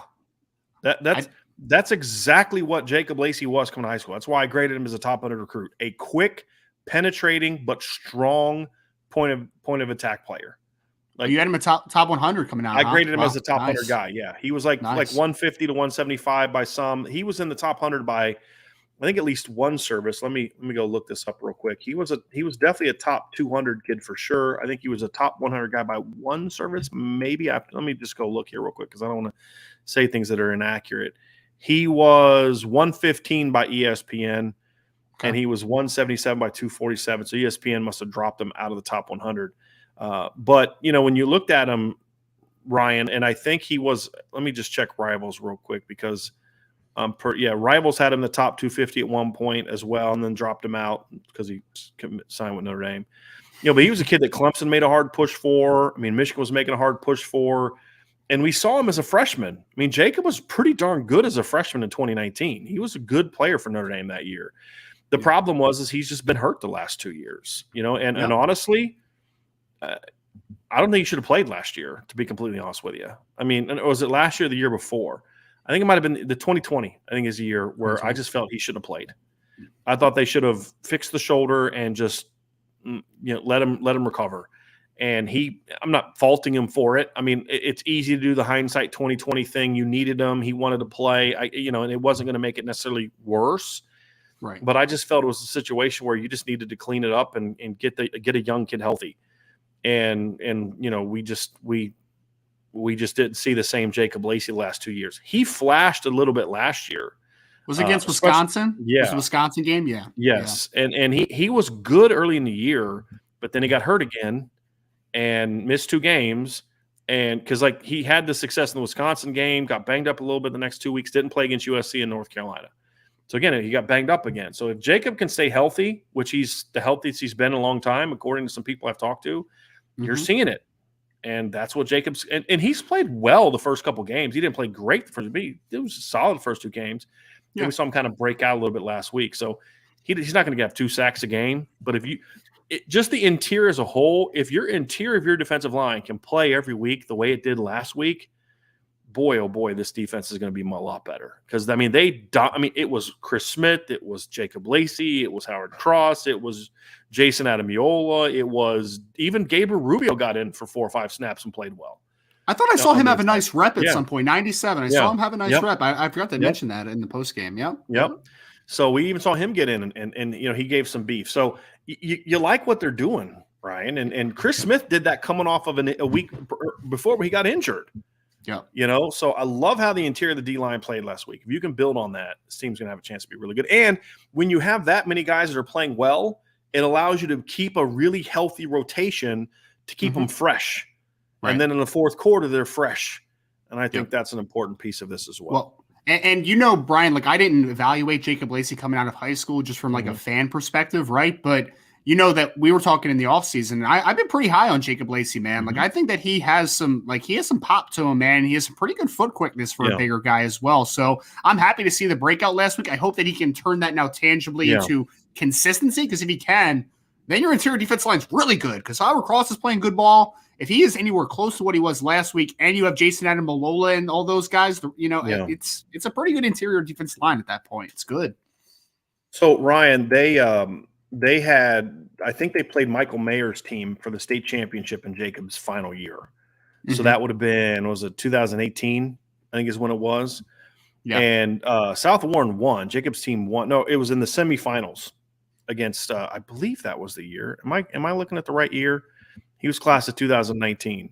So let me just look this up real quick, make sure that I have this correct. Yes, South Warren, they went 16-0 in his final year. And they played Covington Catholic his final year. And you go back and watch the semifinal game of his senior year, and he was just Covington Catholic's where Michael Mayer played. I thought it was a championship game for some reason, but it was a semifinal game. And there was a 4th and 1 play where they tried to just run opposite Jacob. They had 3 guys trying to block him, and he just destroyed him. He was a beast in high school. He was, especially senior year, but he was already committed to Notre Dame. There's just no reason to rise him up the rankings. But ESPN had it right. He was a borderline top 100 guy. 113, I have no issue with 113. That's when I say top 100, it's a top 100 caliber. Some years that means you're 80. Some years that means you're 113, depending on the depth of the class. But he was a really quick, athletic kid, but he played with great leverage and he had really powerful hands. Yeah. And that's the thing about Jacob is he's a quick, athletic player, but he's got really powerful hands. He played last year about 15 pounds underweight because they had to get the weight down to kind of get him healthy and get his body back right. So he played undersized last year. Now his weight's back up and he's more comfortable around 285-ish, and that's why you're seeing him play better. So he's a really good football player. He looks massive right now, man. He's a big kid. So good for him. It's good for him. Yep. That's needs to keep it going, obviously, and the whole group Yes. does. And again, that's another reason it's great to have a deep rotation. Is sometimes Jason Ademiel is going to have an off game, or Howard Cross is going to have an off game, or Jacob's going to have an off game. But when you got 5 dudes that can play at a high level, somebody picks up for that one week, and you got to love it. We have a comment here for a question here from Leighton Burkholder. It's this question: hey guys, how confident are you for this weekend that Tommy will make the necessary changes to the offense and how Gold will simplify things for the linebackers? I'll just be quick right now, Ryan. I am in a show me attitude mood right now. Mm-hmm. So I don't have a lot of confidence in it, to be honest with you right now. And it's not that I'm doubting that they're going to do it or they're not going to do it. They're stupid idiots. It's not that at all. It's, you know what? I don't even care anymore. My confidence level means nothing. I need to see it, right? Mm-hmm. Let me see it. If I see it, I'll praise you. If you don't see it, you're not going to like me very much. Yeah. Right? Because it's simple. It's right there, right? And so we're going to learn real quickly here's what we're going to learn over the next 2 weeks or next 2 games. Are the Notre Dame coaches the kind of coaches that when things aren't going well, they look in the mirror or they look at their players? Yeah. That's what we're going to learn. Because if Tommy and Al Golden and Marcus Freeman are look in the mirror kind of guys, we will see changes and we will see the team play better. If they're not doing their job, talking to the players kind of coaches, then we'll see them keep doing what they're doing and it's going to stop working. It's going to keep not working. Yep. And eventually the town will take over and they'll figure it out and the light will go on, but it'll be too late, just like it was last year. Mm-hmm. And so what was it, game 7 last year when the light finally went on for the offense, 6 or 7? Yep. And so that's what we're going to find out. So at this point in time, Leighton, I'm kind of ducking your question, but I have no confidence level one way or the other. I don't even think about confidence. I don't think I'm optimistic they're going to do it. No, I'm past that. Show me. I'm kind of go with the flow right now as well. I mean, Brian, you're like, was it Herman Boone from Remember the Titans where he said show me, Bama, show me. That's where I'm at right now, man. Let me see show it. me. Let me see it. Talk is done. Talk. Notre Dame's coaches won the press conference this week. It all sounded great, all wonderful. Sure, right? Sure. Don't care. Let me see it. Mm-hmm. Let me see it. That's where Agreed. I'm at this point in time. Yep. Here we go with some more questions. Irish Blooded has a couple here. What do you think is a bigger margin of victory? Wake versus Clemson or Notre Dame versus North Carolina? Wake versus Clemson for me. I'm not going to put my score prediction now because I know we'll talk about that one tomorrow on the show, but I think that Clemson is going to give it to Wake a little bit this week. Just leave it at that. Yeah, I just don't like that matchup for them. No. I really don't like that matchup for them. Yeah. I just Wake Forest is not running the ball really well so far this year, and that slow mesh does not really work against that type of front seven, right? Yeah. So, yeah. They just to me, it's a bad matchup. I don't love their talent. I think that Clemson defense is playing at a pretty high level. My only pause would be, number one, there's always the fluky stuff that happens, like Wisconsin, Notre Dame. Like Notre Dame beat Wisconsin by 28. Not really, only on the scoreboard. You watch that game play out, and it was they had some crazy stuff at the end. It was not a 28-point game, right? So, to me, I look at it and I say, I think there's a bigger gap between Notre Dame or Wake Forest and Clemson than there is Notre Dame and North Carolina from a matchup standpoint. And that's what's really matters here. North Carolina and Wake Forest play each other in really close and competitive games, right? But I think that the reason that North Carolina has been able to play Clemson a little bit more competitively in the few instances they've played, because they actually haven't played a ton. Yeah. But even going back to when they played them in the ACC title game, I'm trying to remember, was it sometime like 14 or was it 15? When you had that really good 11-win Carolina team and they played North Carolina in the ACC title game. I thought it was 15, but I could be. Let me pull this up real quick, Ryan. It was 15. Yep. Yes, it was the ACC title game, and Clemson won 45-37. The last time they played was 2019, and it was 21-20 Clemson. So they only played 2 times, the 2015 title game and then 2019, and they've been competitive games both times. And I think the reason is that with Wake has great scheme with Warner Giro. North Carolina now has great scheme, but North Carolina has better players. better athletes, better blockers, better running backs. They're just a better team. And I mean, not better team. They're better athletes.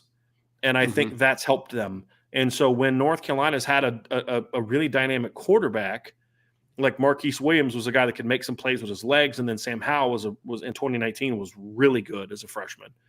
That's allowed them to stay close to Clemson, right? So the matchup's different. And so I just don't think Wake matches up. I really don't. They didn't look clean. They didn't look great against Liberty. Liberty's not that good this year, in my opinion, Ryan. I don't think so either. They're not terrible, but they're not like what they were when they had Malik Willis. I mean, they're just agreed. They're not that kind of team. I mean, they're 2-1. They beat UAB by a touchdown. That's a good win. UAB is a good football team. Sure. And they're a good team. They barely beat Southern Miss. Beat Southern Miss by 2. Southern Miss is 2-1. They lost to Liberty by 2. Lost to Miami 30-7, and then their only win is over Northwestern State. So they're just not as dynamic as they've been, and they should have beat Wake Forest. I mean, they had plenty of opportunities to beat Wake Forest. So I don't think that's going to be overly competitive. I do like one of my favorite players in college football is A.T. Perry for Wake Forest. So I think he can give Clemson a little bit of problems at points, I think, because I don't think the secondary is incredible for Clemson this year. But again, I think I just think that their offensive line is just going to have some problems with that Clemson defensive line. Like it's not a great matchup for them. Here's my only issue with A.T. Perry against Clemson. A.T. Perry's really good. Yeah. A.T. Perry is a bit more of a traditional receiver, though, in that he has to win vertically and with routes. He's not a guy you're necessarily going to – he's not Josh Downs. They're different types of players is my point. Yeah. And so North Carolina's a lot of times have had those type of players. They can just kind of quickly get the ball to them and they kind of let them go make some plays. And we have not seen – Wake Forest hasn't had a lot of those guys on the perimeter. Right. They've had more like who was the kid? They have another kid that I like. Is he still healthy? I haven't even looked see if he's playing this year. Donovan Green, who's a basketball player. They had the kid who's I'm drawing blanks on names today. The kid whose brother was a linebacker for North Carolina. Oh, Surratt. Surratt. They've had more of that kind of receiver. Where it's the vertical guy, and that requires your quarterback to have time to throw the football. You know what I mean? Where when you look at North Carolina 2019, they had De'Ami Brown, who was also that kind of guy, but they also had Daz Newsome. And so you had a guy in Daz Newsome that could kind of go out there and do some shifty stuff. They had some running backs that you could do some things in the pass game with, and that Wake just doesn't have, in my opinion. And I think that's kind of the thing that allows them to be successful. In 2015, they had Ryan Switzer, and Bug Howard as two of the guys they had in that receiving core. And so, when I look at Switzer. He was so much fun. Yeah. So to me, like having that balance of player is another reason why I think Clemson or UNC kind of matches up a little bit better against Clemson than Wake does. I don't think it's going to be. I mean, if Wake was going to have a chance to beat Clemson, it was last year, and they got stomped. Yes. I mean, they got stomped. So we'll see. We'll see. But I agree with you. I think it'll be Clemson Wake. I hope I'm wrong. I hope that we're in a good mood in the postgame show, and we are wrong about the answer to this question in so many different ways. I would love to be in a good mood during the postgame show for once. That'd be fun. That'd be fun. Right. Yeah. Yeah. We'll just tell you not to watch the linebackers on Saturday. Like, Ryan, close your eyes, put a thing on your screen that just allows you to not see the linebackers, and you'll be in a better mood. Irish Blooded also asked, do you think Tyree has more rushing TDs this week or more receiving TDs this week? I'm going to go rushing this week, Ryan. Your thoughts? I don't care. I just want them to score touchdowns, man. Agreed, but if you had to predict, which do you think? If you cut, because I'm looking at the matchup of the game, and I could see him ripping off a couple runs this game, as opposed to because I think Carolina's going to be prepared for him to catch the ball this week, where Cal was not. Which then you use that to your advantage. I think I would defer to rushing as well. I'm just trying to think. I would because I think passing game wise, this could be a more outside oriented game than maybe what it has been over the last couple weeks. So I'll say rushing as well. I think they have a chance to establish the run game. Sounds good.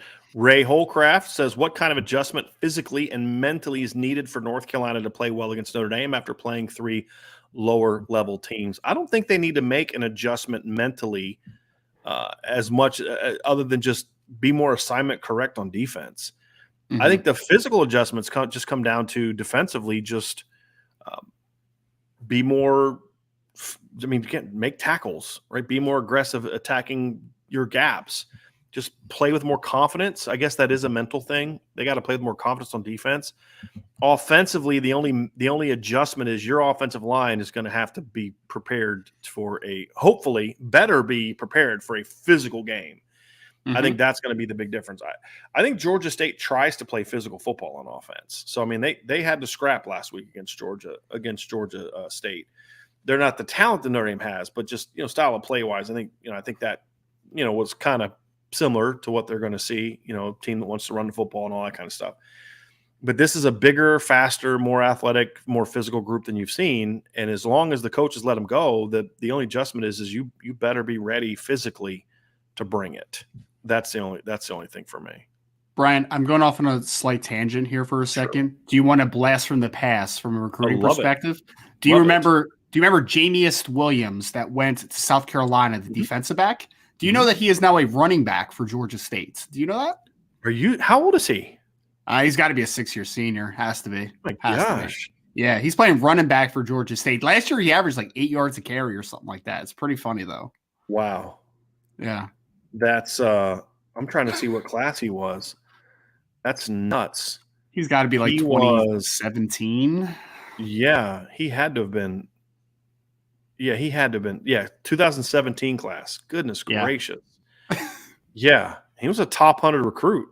Yeah, he was legit, man. He was supposed to be legit going to South Carolina.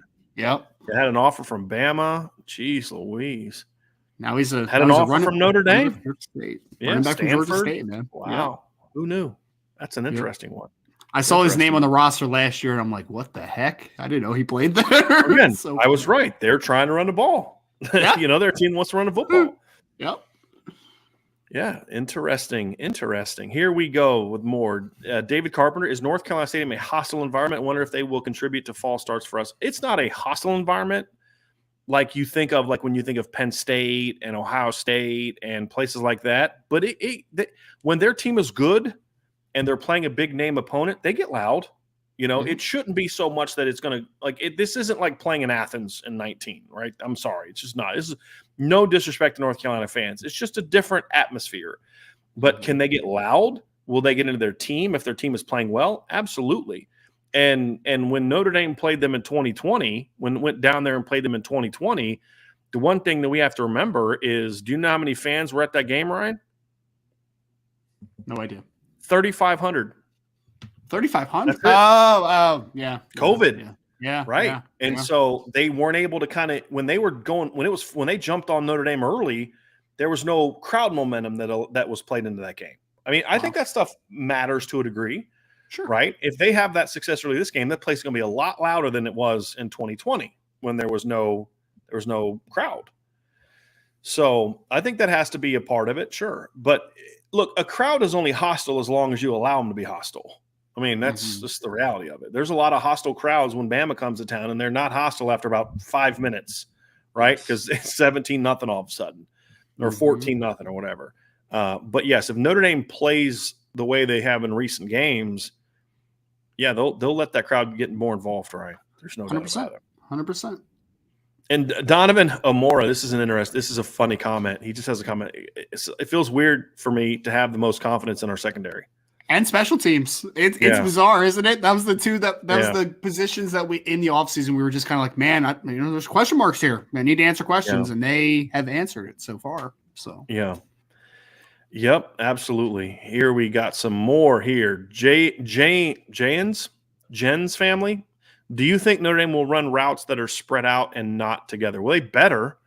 Again, but he's talking about the spacing issues. Yeah. I'm deferring to my previous answer. I'll believe it when I see it, right? It needs to happen, but I'll believe it when I see it. So I don't know if you have something better for that, Ryan. No, it's the same thing, man. Like, spacing has been a huge issue. Like, you think of who caught that one, Brian, where it was just like sticks and they were both in the same spot for some weird reason. Lorenzo Styles caught it, and Jaden Thomas was standing right next to him. It was so ugly, man. And that's stuff that, like, just should never happen. Just should never happen, especially on that type of route concept. Like, it's just Yeah. So, it needs to And improve. those are two of the guys supposedly that you trust. You trust Yeah. so much that you can't get Tobias Merriweather in the game. Yeah. Right? So, sorry. I'm going to keep saying that. But, yeah. Yep. It's frustrating. Here's a fun one. David Carpenter asks, what is the best Built Bar to eat this weekend to ensure a Notre Dame victory? Probably not a Puff Bar. Yeah. I get you on that, but I will say this: there's some of the puffs are really good, and Ryan. I'm not a marshmallow candy kind of guy. Mhm. Like I don't like the what's that one candy you used to get like Thanksgiving or at Easter? You know I'm talking about the mellow cups Peeps? or whatever. Peeps. I don't like Peeps, but also the mellow cups, like the chocolate mellow ones. cups. Got it. I don't like those very much. I will say this: the cookie dough chunks puffs, the brownie batter puffs, and the banana cream pie puffs are all phenomenal. But if you're looking for like more of a solid bar, Cherry Barcia you can never go wrong with Cherry Barcia. You cannot. Now, they have this new one called Mud Pie, and we got a sample of it. I just haven't tried it yet. I just haven't had a chance to try it yet. I've been out of town so much. It's been so crazy. I haven't had a chance to try it, but I've heard some really good things about it. But so if you're Cherry Barcia, salted caramel's pretty good. The coconut almonds really good. Strawberry's pretty good. Peanut butter brownie. Make it happen. Yep. There you go. There you go. So there's definitely some different kinds. It just depends on what your likes are, man. But look, any Built Bar could lead to victory, buddy. You just gotta believe as you're chewing on that thing. And you can always order them. If you order through Irish Breakdown, use the Irish Breakdown promo code, you get 10% off your whole purchase. And that's every time you order. So it's not like the merch store where you get it for like one time. It's anytime you order. If you do that, and if you use with the Trade Coffee, if you want people to use Trade Coffee, if you go to drinktrade.com/Irish, you also get a discount working with us too. So try to help you all out. We don't get any kickback from Trade Coffee. They just advertise with us, which is fine because I genuinely like my wife. I even tried a cup of coffee from there, Ryan. I'm not a coffee guy, and I actually liked it. It had like a malt ball thing in it. It was weird. Like it didn't taste like normal coffee, but I liked it. It was good because I like sweet things, and I don't find coffee to be real sweet. But then I don't like putting so much dang sugar in a coffee to make it drinkable that you're like, okay, well now this is the most unhealthy thing I could put in my body because I just poured like a half a container of sugar in it to make it good. I put one of my wife has these like little like healthy sugar things. Like they're not sugar, but they're like supposedly like better for you. I don't know what the heck they are. And then I put a little bit of creamer in it, and I was like, this is actually really good. But it was really flavorful. You got that through Trade Coffee, which is really good. That's why they keep advertising. I was like, look, I'll advertise you guys anytime because I actually like the product. I tried the product, and my wife loves it. She's a coffee snob. She genuinely likes it. She didn't think she was going to. She totally was like, she's like, I'm not going to like. My wife's one of those people like she has to pick out a coffee. It's what she wants. Well, with Drink Trade, if you take the quiz, they will send you something based on your quiz answers, so you can actually pick it out. And she liked all of them. So I was like, there's no way this is going to work. No way. Like, no way. But it does. It works. And so that's why we like advertising with them. Same with Built Bar. I genuinely love Built Bar. Ryan does too. No, they are really good. They're really good. That's why we partner with them. So, yep. USMA 87, we talk about the light going on for players. Do you think coaches need the same aha moment? Yes. Mm-hmm. Yes. Because in new spots, 100%. Yes. Yeah. Yes. Look. Here's the deal. If the coaches aren't willing to look in the mirror and say, what am I doing? Because it has to start with you. Because if it's all in the players, then take your salary, cut it in half, and give it to your players. If it's that much on them, then why are coaches making the money that they're making? Right? They're stunning good looks? No. It's because they are the ones ultimately responsible for it. Right? Now, players got to play. Yes, but it's also coaches got to give kids the tools to play their game to their max potential.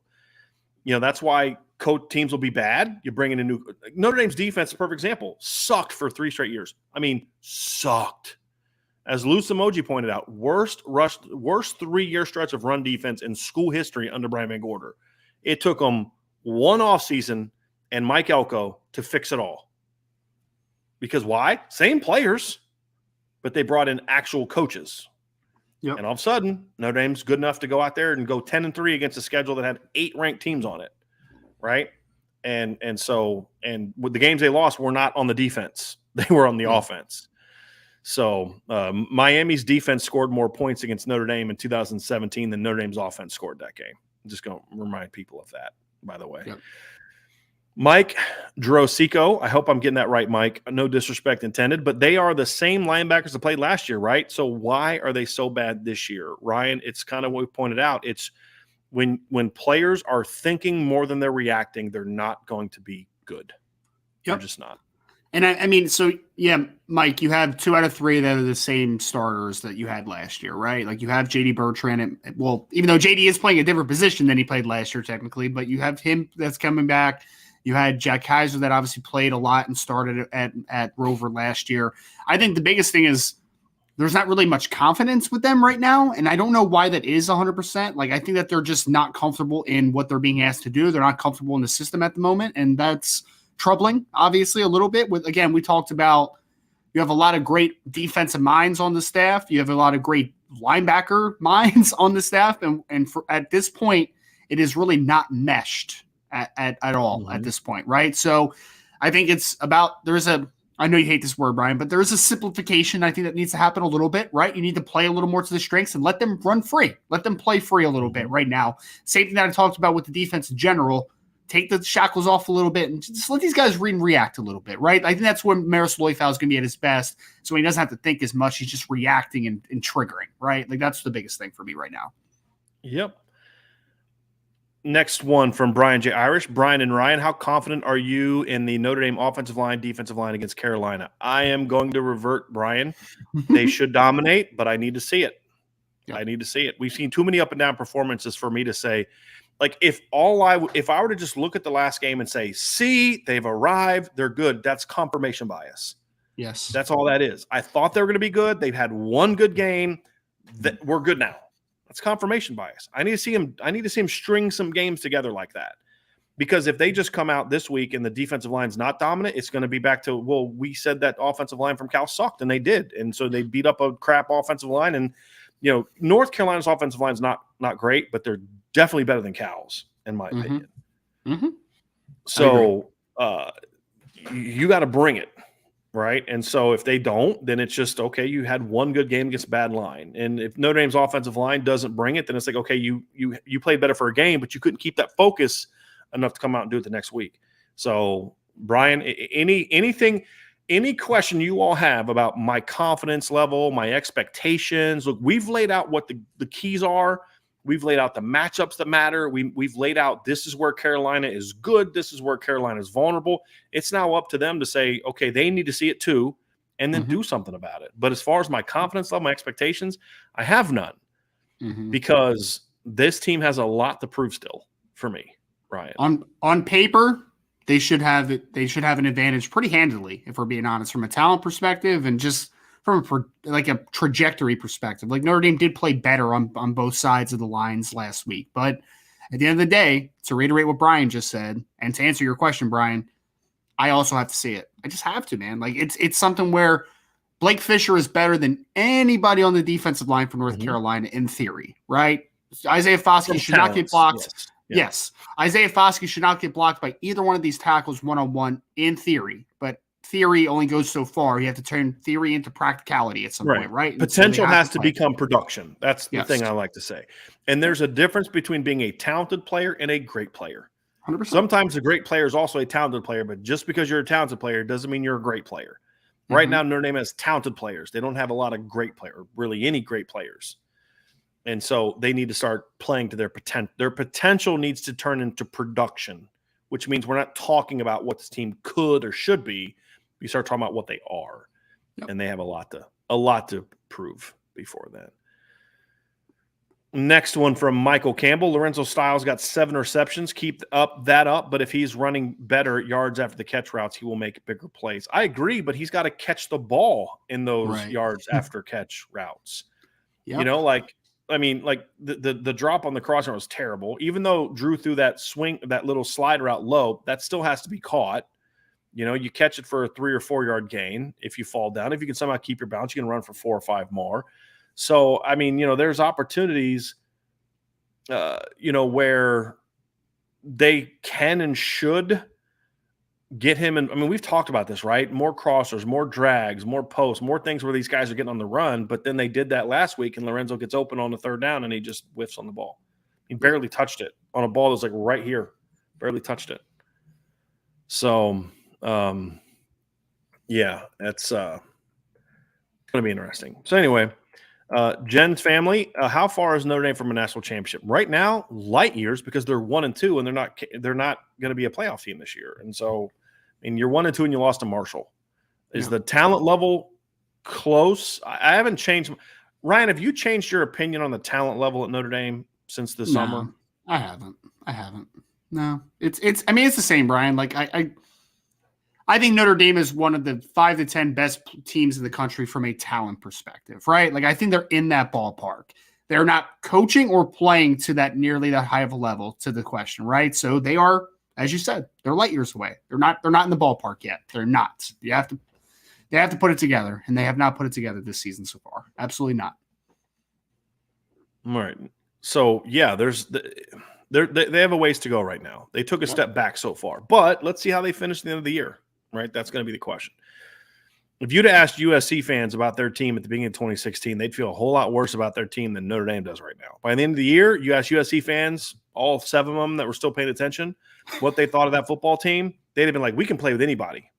Right? It's a long season. Let's see how they develop. But right now, they're light years away from a championship because it's going to be almost impossible for them to make the postseason to play for a championship. You can't win a championship if you're not playing for it.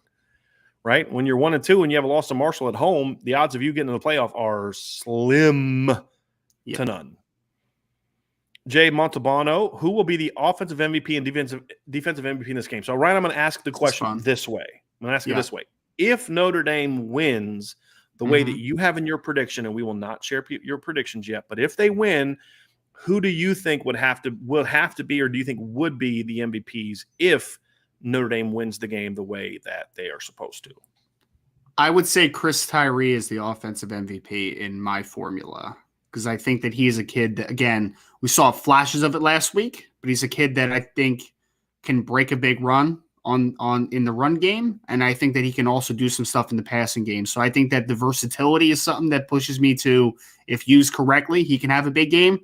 Defensively, it's a boring answer, but I'm going to go with an interior defensive lineman. I think that it's Jason Adamalola is the guy in this one, right? Because I think that edge pressure is always great, obviously, right? But I think interior pressure is what's really going to get to Drake May if it does get to him, right? If Notre Dame's able to get enough pressure on him. So I'll say Jason Adamalola on defense, and I'll say Chris Tyree on offense are my players of the game if they win. I'm going to go Drew Pine. Nice. If they win, it's going to be Drew Pine because I think he's going to have to really make some plays with his arm in this game to win. Defensively, if they're going to win, I think it's going to be – I think that we're going to see some turnovers in this game.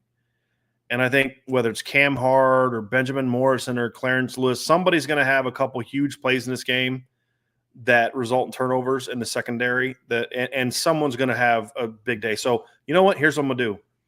If they're going to if these 2 players are Notre Dame's MVPs, Notre Dame will win. I'm going to reverse it.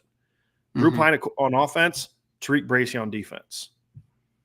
Because if Tariq earns an MVP, it means he keeps Josh Downs in check, and it means he forced a turnover, right? Whether it's him batting the ball in the air that somebody picks off behind him, or him picking it off himself. I think that'll be the case. If Notre Dame wins, if they do that, then I think Notre Dame wins, and then vice versa. Love it. I want to pull this next. I'm going to skip down here to the bottom because this is a great comment from Josh Hirschbeck. Josh asked this question, Ryan. I think he nails it. I think his question answers itself. Yep. Is it fair to say every Power 5 coach is smart and the differentiation is the ability to teach? I always hear how smart coaches are, but players don't play well. Don't care how smart you are if no results. So I'm going to say this. No, not every Power 5 coach is smart. Ryan and will agree to attest to this. I have met some Division I coaches in my day that are just dumb.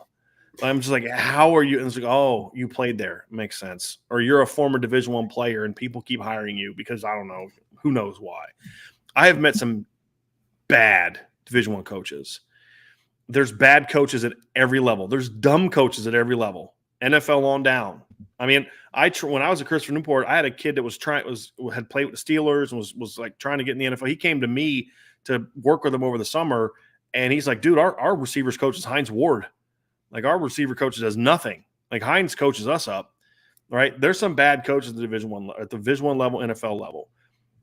For the most part, however, with good teams, like the top 40 teams in the country, the top 40 rosters in the country, Ryan, yes, this is a big part of it. I mean, is Duke's roster that much different than it was a year ago? No, it's not. It's just Mike Elko put together a really quality staff, and they know how to coach. They know how to teach. That's the thing I love about Mike Elko. That's the thing I loved about Clark Lee. Clark Lee is a smart guy, but I don't think Clark Lee is just like this football savant that does all this stuff like, Brent Venables or Nick Saban. He knows how to teach kids how to play for the most part. Yep. And that to me is what the great coaches do. Nick Saban is an incredibly wicked smart football coach. There are guys as smart as him, but the reason they don't win like him is because he knows how to teach at a level that is just incredible. Yep. And so what this staff has to learn, and I've said this a bunch in the past, the number one responsibility of a position coach or a football coach is to be a teacher.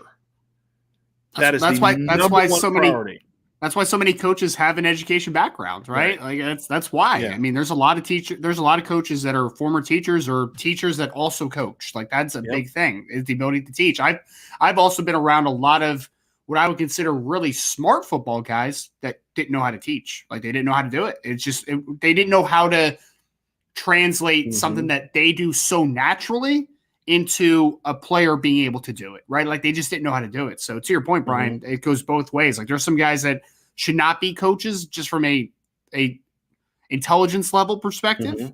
And then there's other guys that are smart, but they just do not know how to teach the game. So I think that is a big separator though, Josh, to your question. I think it is a huge separator.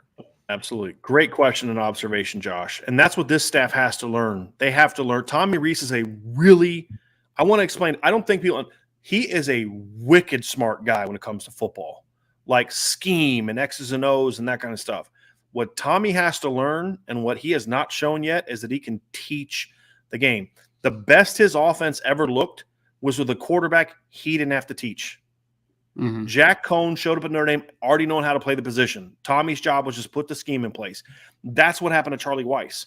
When Charlie Weiss inherited a veteran football team that already knew how to line up and block and tackle and do all that, they were really good. When those guys were all gone and the roster was made up of guys that he had to then take from scratch as freshmen and teach how to play, Notre Dame sucked, despite recruiting really well. Like if Notre Dame had as many 5-stars on their roster now as they had from 07 to 09, like people would not be having the same complaints about recruiting that they do now, right, Ryan? I mean, they had a lot of 5-star dudes, but a lot of them didn't pan out. Why? They weren't taught how to play the game.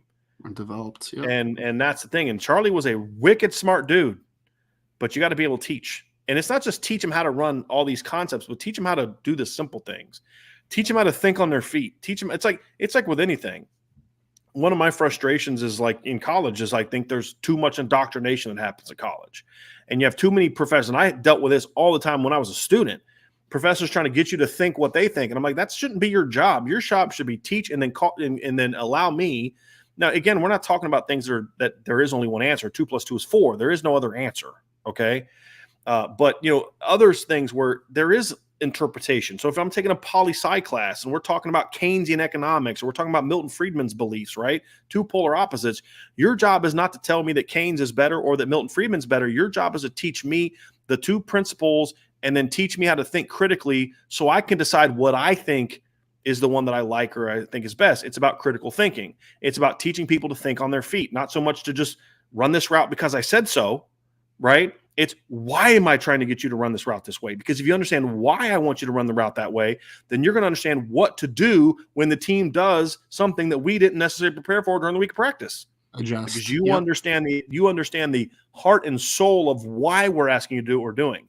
And that's what good football teams do. Their players know how to think on their feet. And if you can do that, that makes you a great coach, even if you aren't the smartest guy in the world. I've said this a million times, Ryan. A guy who is a good play caller, but a great during the Monday to Friday, but just good on Saturday is going to be much better than a guy that is wicked smart on Saturday, but doesn't know how to teach kids Monday to Friday. Yep. Give me that other guy every single day of the week. And you know a perfect example of that? Kirby Smart. Georgia is not a complicated team. Yes, they have very good players. But you know what? They're old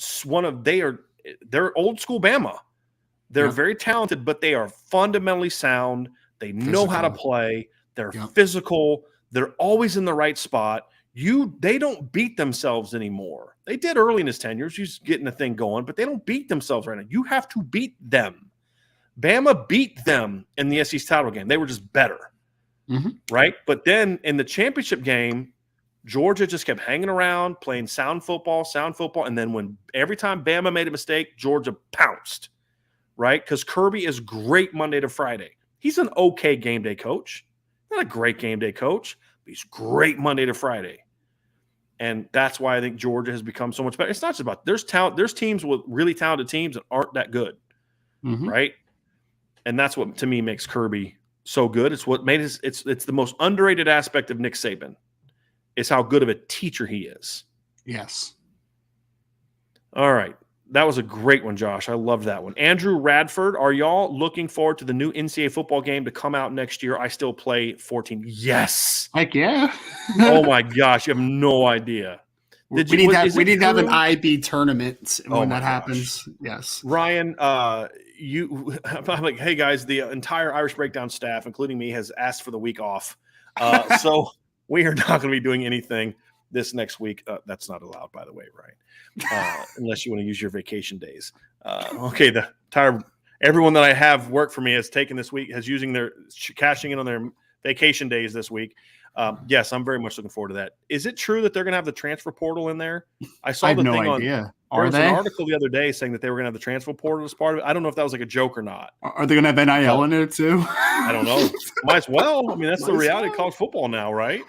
It would be so funny if you could have like meetings with recruits on there where you're like, okay, how much are you going to give me? And then you have to like set a price. Like, oh man, that would be fantastic. Yeah, I cannot wait. That's going to be so much fun. It's going to be so much fun. So much fun. Ryan B says, do you think we've improved in the red zone? Actually, no, I don't think they're improved. We talked about this in yesterday's show, Ryan. Notre Dame's offense has improved in the red zone. I mean, the results are there. Yeah, I think they've improved because when they get in the red zone, they've scored. That's the only way to evaluate it. I think they've gotten. I don't say they've gotten better. I mean, the results are what they are. I mean, they're getting in the red zone and they're scoring. The only time that they haven't scored a touchdown was on the first drive of the year. Yeah, that's it. And they've scored in the red zone every time since then, including the only other time they got in the red zone against Ohio State. So, yeah, I think they've improved. Defensively, they have not improved. They have definitely not improved.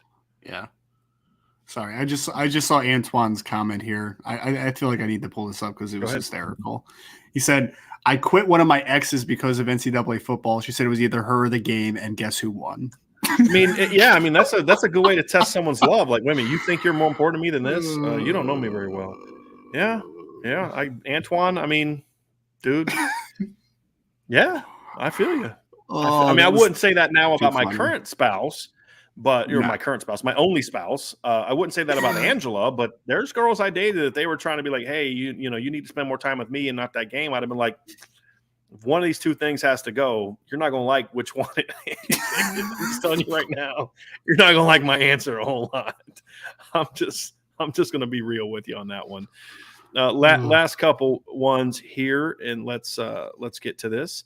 Timeout Tom. If Notre Dame plays only Bauer and Kaiser and Mike with Tuihalamaka not getting a good amount of time this week, it is head scratching time. What are your feelings? So basically, like with Bertrand out, if they only play Bauer and Kaiser and not Tuihalamaka, he's not happy about that. It would be very head scratching to me because that means that you're also putting Kaiser at a different position, right? I mean, like I know he's played a little bit tucked inside as a stack player, at points this season, but he's not a Mike linebacker, right? So if you did that, then you're just saying I don't have confidence in Junior Tuihalamaka, and I think that he deserves to get a few reps. So I agree. That would be head scratching for me. It would be. Yeah. I would not like it, but I would actually understand it for this game because of just the style of offense that Carolina runs. Now, Percy, for me, I would say put the thumper in there and just say, hey, we're going to thump with the mic and then we're going to run with everybody else. That's how I would handle it. But I could be persuaded in a game plan that said, hey, we're going to go with faster guys on the field as opposed to the bigger thumper. I could be persuaded by it. I'd have to see what the game plan was. Like if they're crashing the mic all day and they're just got Bo in there, and then when Jack's in there, they're playing more coverage stuff. Okay, sure. I wouldn't like it, but I could somewhat understand it in this game, to be honest with you. I just hope that that's not the case. I hope that that's not the argument that's made after the game. I would be a little disappointed in that. I'm not going to lie to you, Ryan. I'm going to bring this up here. Salty Virginia Peanuts. I'm a little upset with you right now. I didn't know Brian gave vacation days to the IB staff. So Ryan, what he's saying is that week that you took a vacation and I told you stop working and enjoy your vacation, he didn't notice you. He didn't notice you're gone. That's hurtful. Wow, that is hurtful. Yeah. Salty, I thought we were better friends than that, man. I thought you missed me. Yeah. And same thing. He's on the show with Sean Stars every night. Did he miss the entire week? Not the one where Sean was sick, but the one I gave him off this summer. That's hurtful. I guess I'm not memorable. The only person at Irish Breakdown that hasn't taken a vacation in the last year is me. So I need to give myself some vacation days here pretty soon. You are Irish Breakdown, sir. You are. Stop it. All right. So we're going to get to this last one here, and says Robert Bishop says, mailbag, do you guys believe that the call on JD Bertrand was a targeting call, or should it have been a late hit penalty, and would it have had a different would it have had a different outcome? So I'm going to reverse answer these. Yes, if it was called a late hit, that's not an ejectable. A late hit is a personal foul. If you get two personal fouls, you get kicked out of the game. But I do not believe that two personal fouls leading to an ejection impacts you the next game the way that targeting does. I believe that's the case. Targeting is the only one that impacts your future plans. If you're ejected in the second half, you then miss the first half of the next game. The first one was flat out a targeting call. 100%. For what? Because targeting is not – I think people have too narrowly defined targeting as if it's just the helmet hit. It's not. It's also hitting another guy in the head. And even though JD didn't target with the crown of the helmet thing, that's not the only targeting. He hit the kid in the head, and the kid was completely defenseless, and it was also very late. Yes. That to me, that should be the kind of thing that the NCAA focuses. That hit by JD Bertrand is one that they should be very harsh against. I have said that targeting, when it is an incidental contact type of thing, you put your head down and it wasn't a malicious hit, that to me should not be an ejection. What JD did should be an ejection. Yes. I do, because it's not dirty. I don't think JD was trying to be dirty. I don't think he's that kind of kid. I don't think he's that kind of player, but it was dangerous and it was unnecessary. And that's not like if you hit a guy like that the minute the ball arrives, no problem. Shouldn't be targeting, in my opinion, because the ball's there, right? Yeah. But when you hit a guy like that who's clearly not going for the football anymore, it's a dirty play. I don't even like dirty play, because dirty implies that JD did something like nefarious or he had ill intention. Yeah. And I don't think he did, but it's a dangerous play.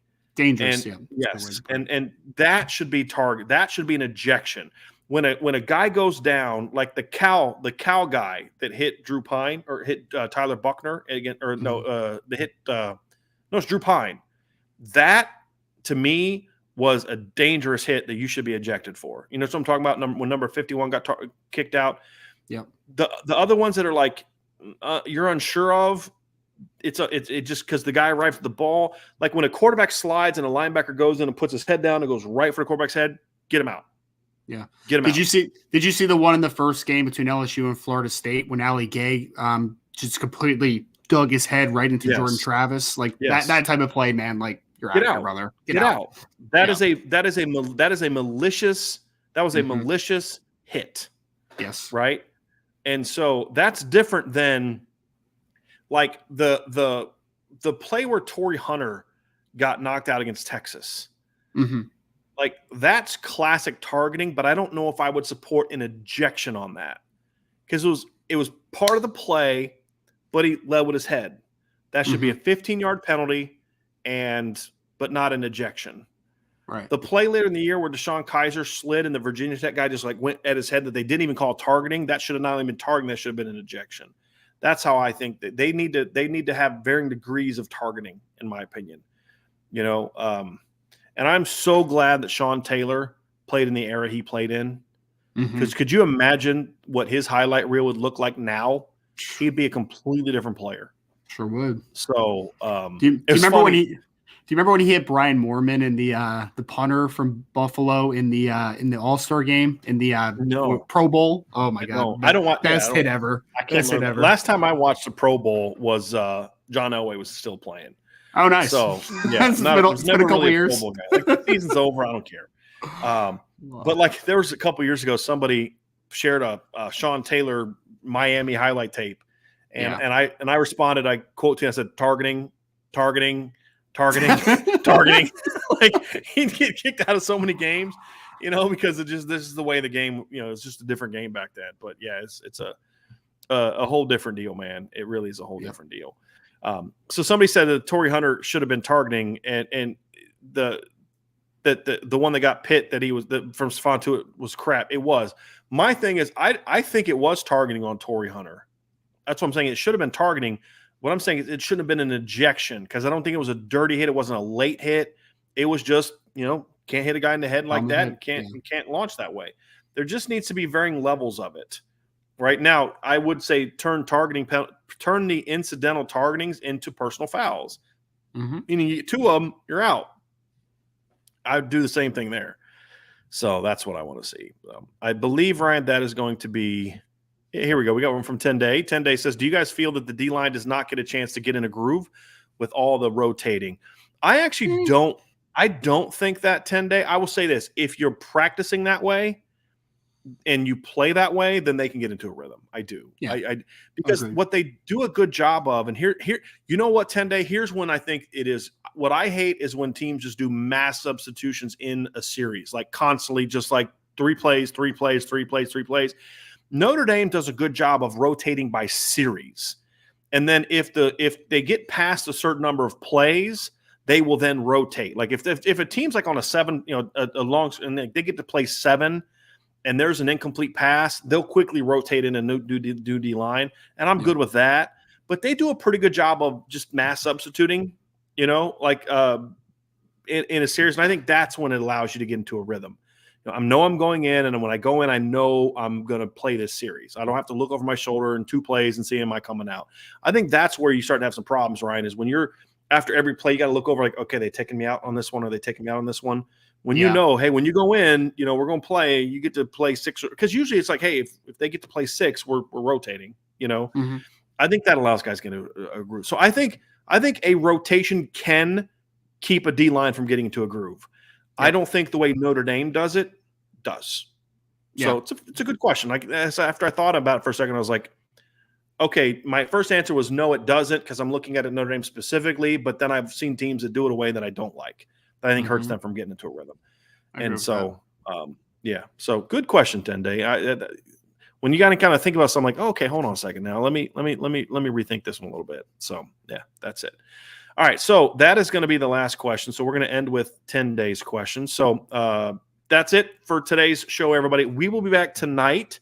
We won't be back, but Sean Stiers and we'll be back tonight with IB Nation Sports Beat tonight at 6 p.m. Eastern. Ryan and I will be back tomorrow at 1 p.m. For our game predictions. So we will do Notre Dame, and we'll obviously do Notre Dame and North Carolina. We'll talk about sort of the magnitude of this game, kind of what's at stake for this game, all that type of stuff. And then we're also going to dive into our picks for the weekend, and we will share our upset picks. I am still deciding who my upset pick is going to be this week, Ryan. I have a couple teams in mind, but we will also be talking about Clemson and Wake Forest. We'll preview and make predictions for Florida, Tennessee. We'll preview and make predictions for Arkansas at Texas A&M, and we will make previews and predictions for Wisconsin at Ohio State. So that will be what tomorrow's show is all about. So do not miss it. For Ryan, I'm Brian. Everybody, like, subscribe, hit the notifications, share the podcast, sign up for the message boards, check out Billboard, Built Bar, check out Trade Coffee. It's really awesome. It's really good stuff. And, of course, come back tomorrow and see us tomorrow on the Irish Breakdown Podcast.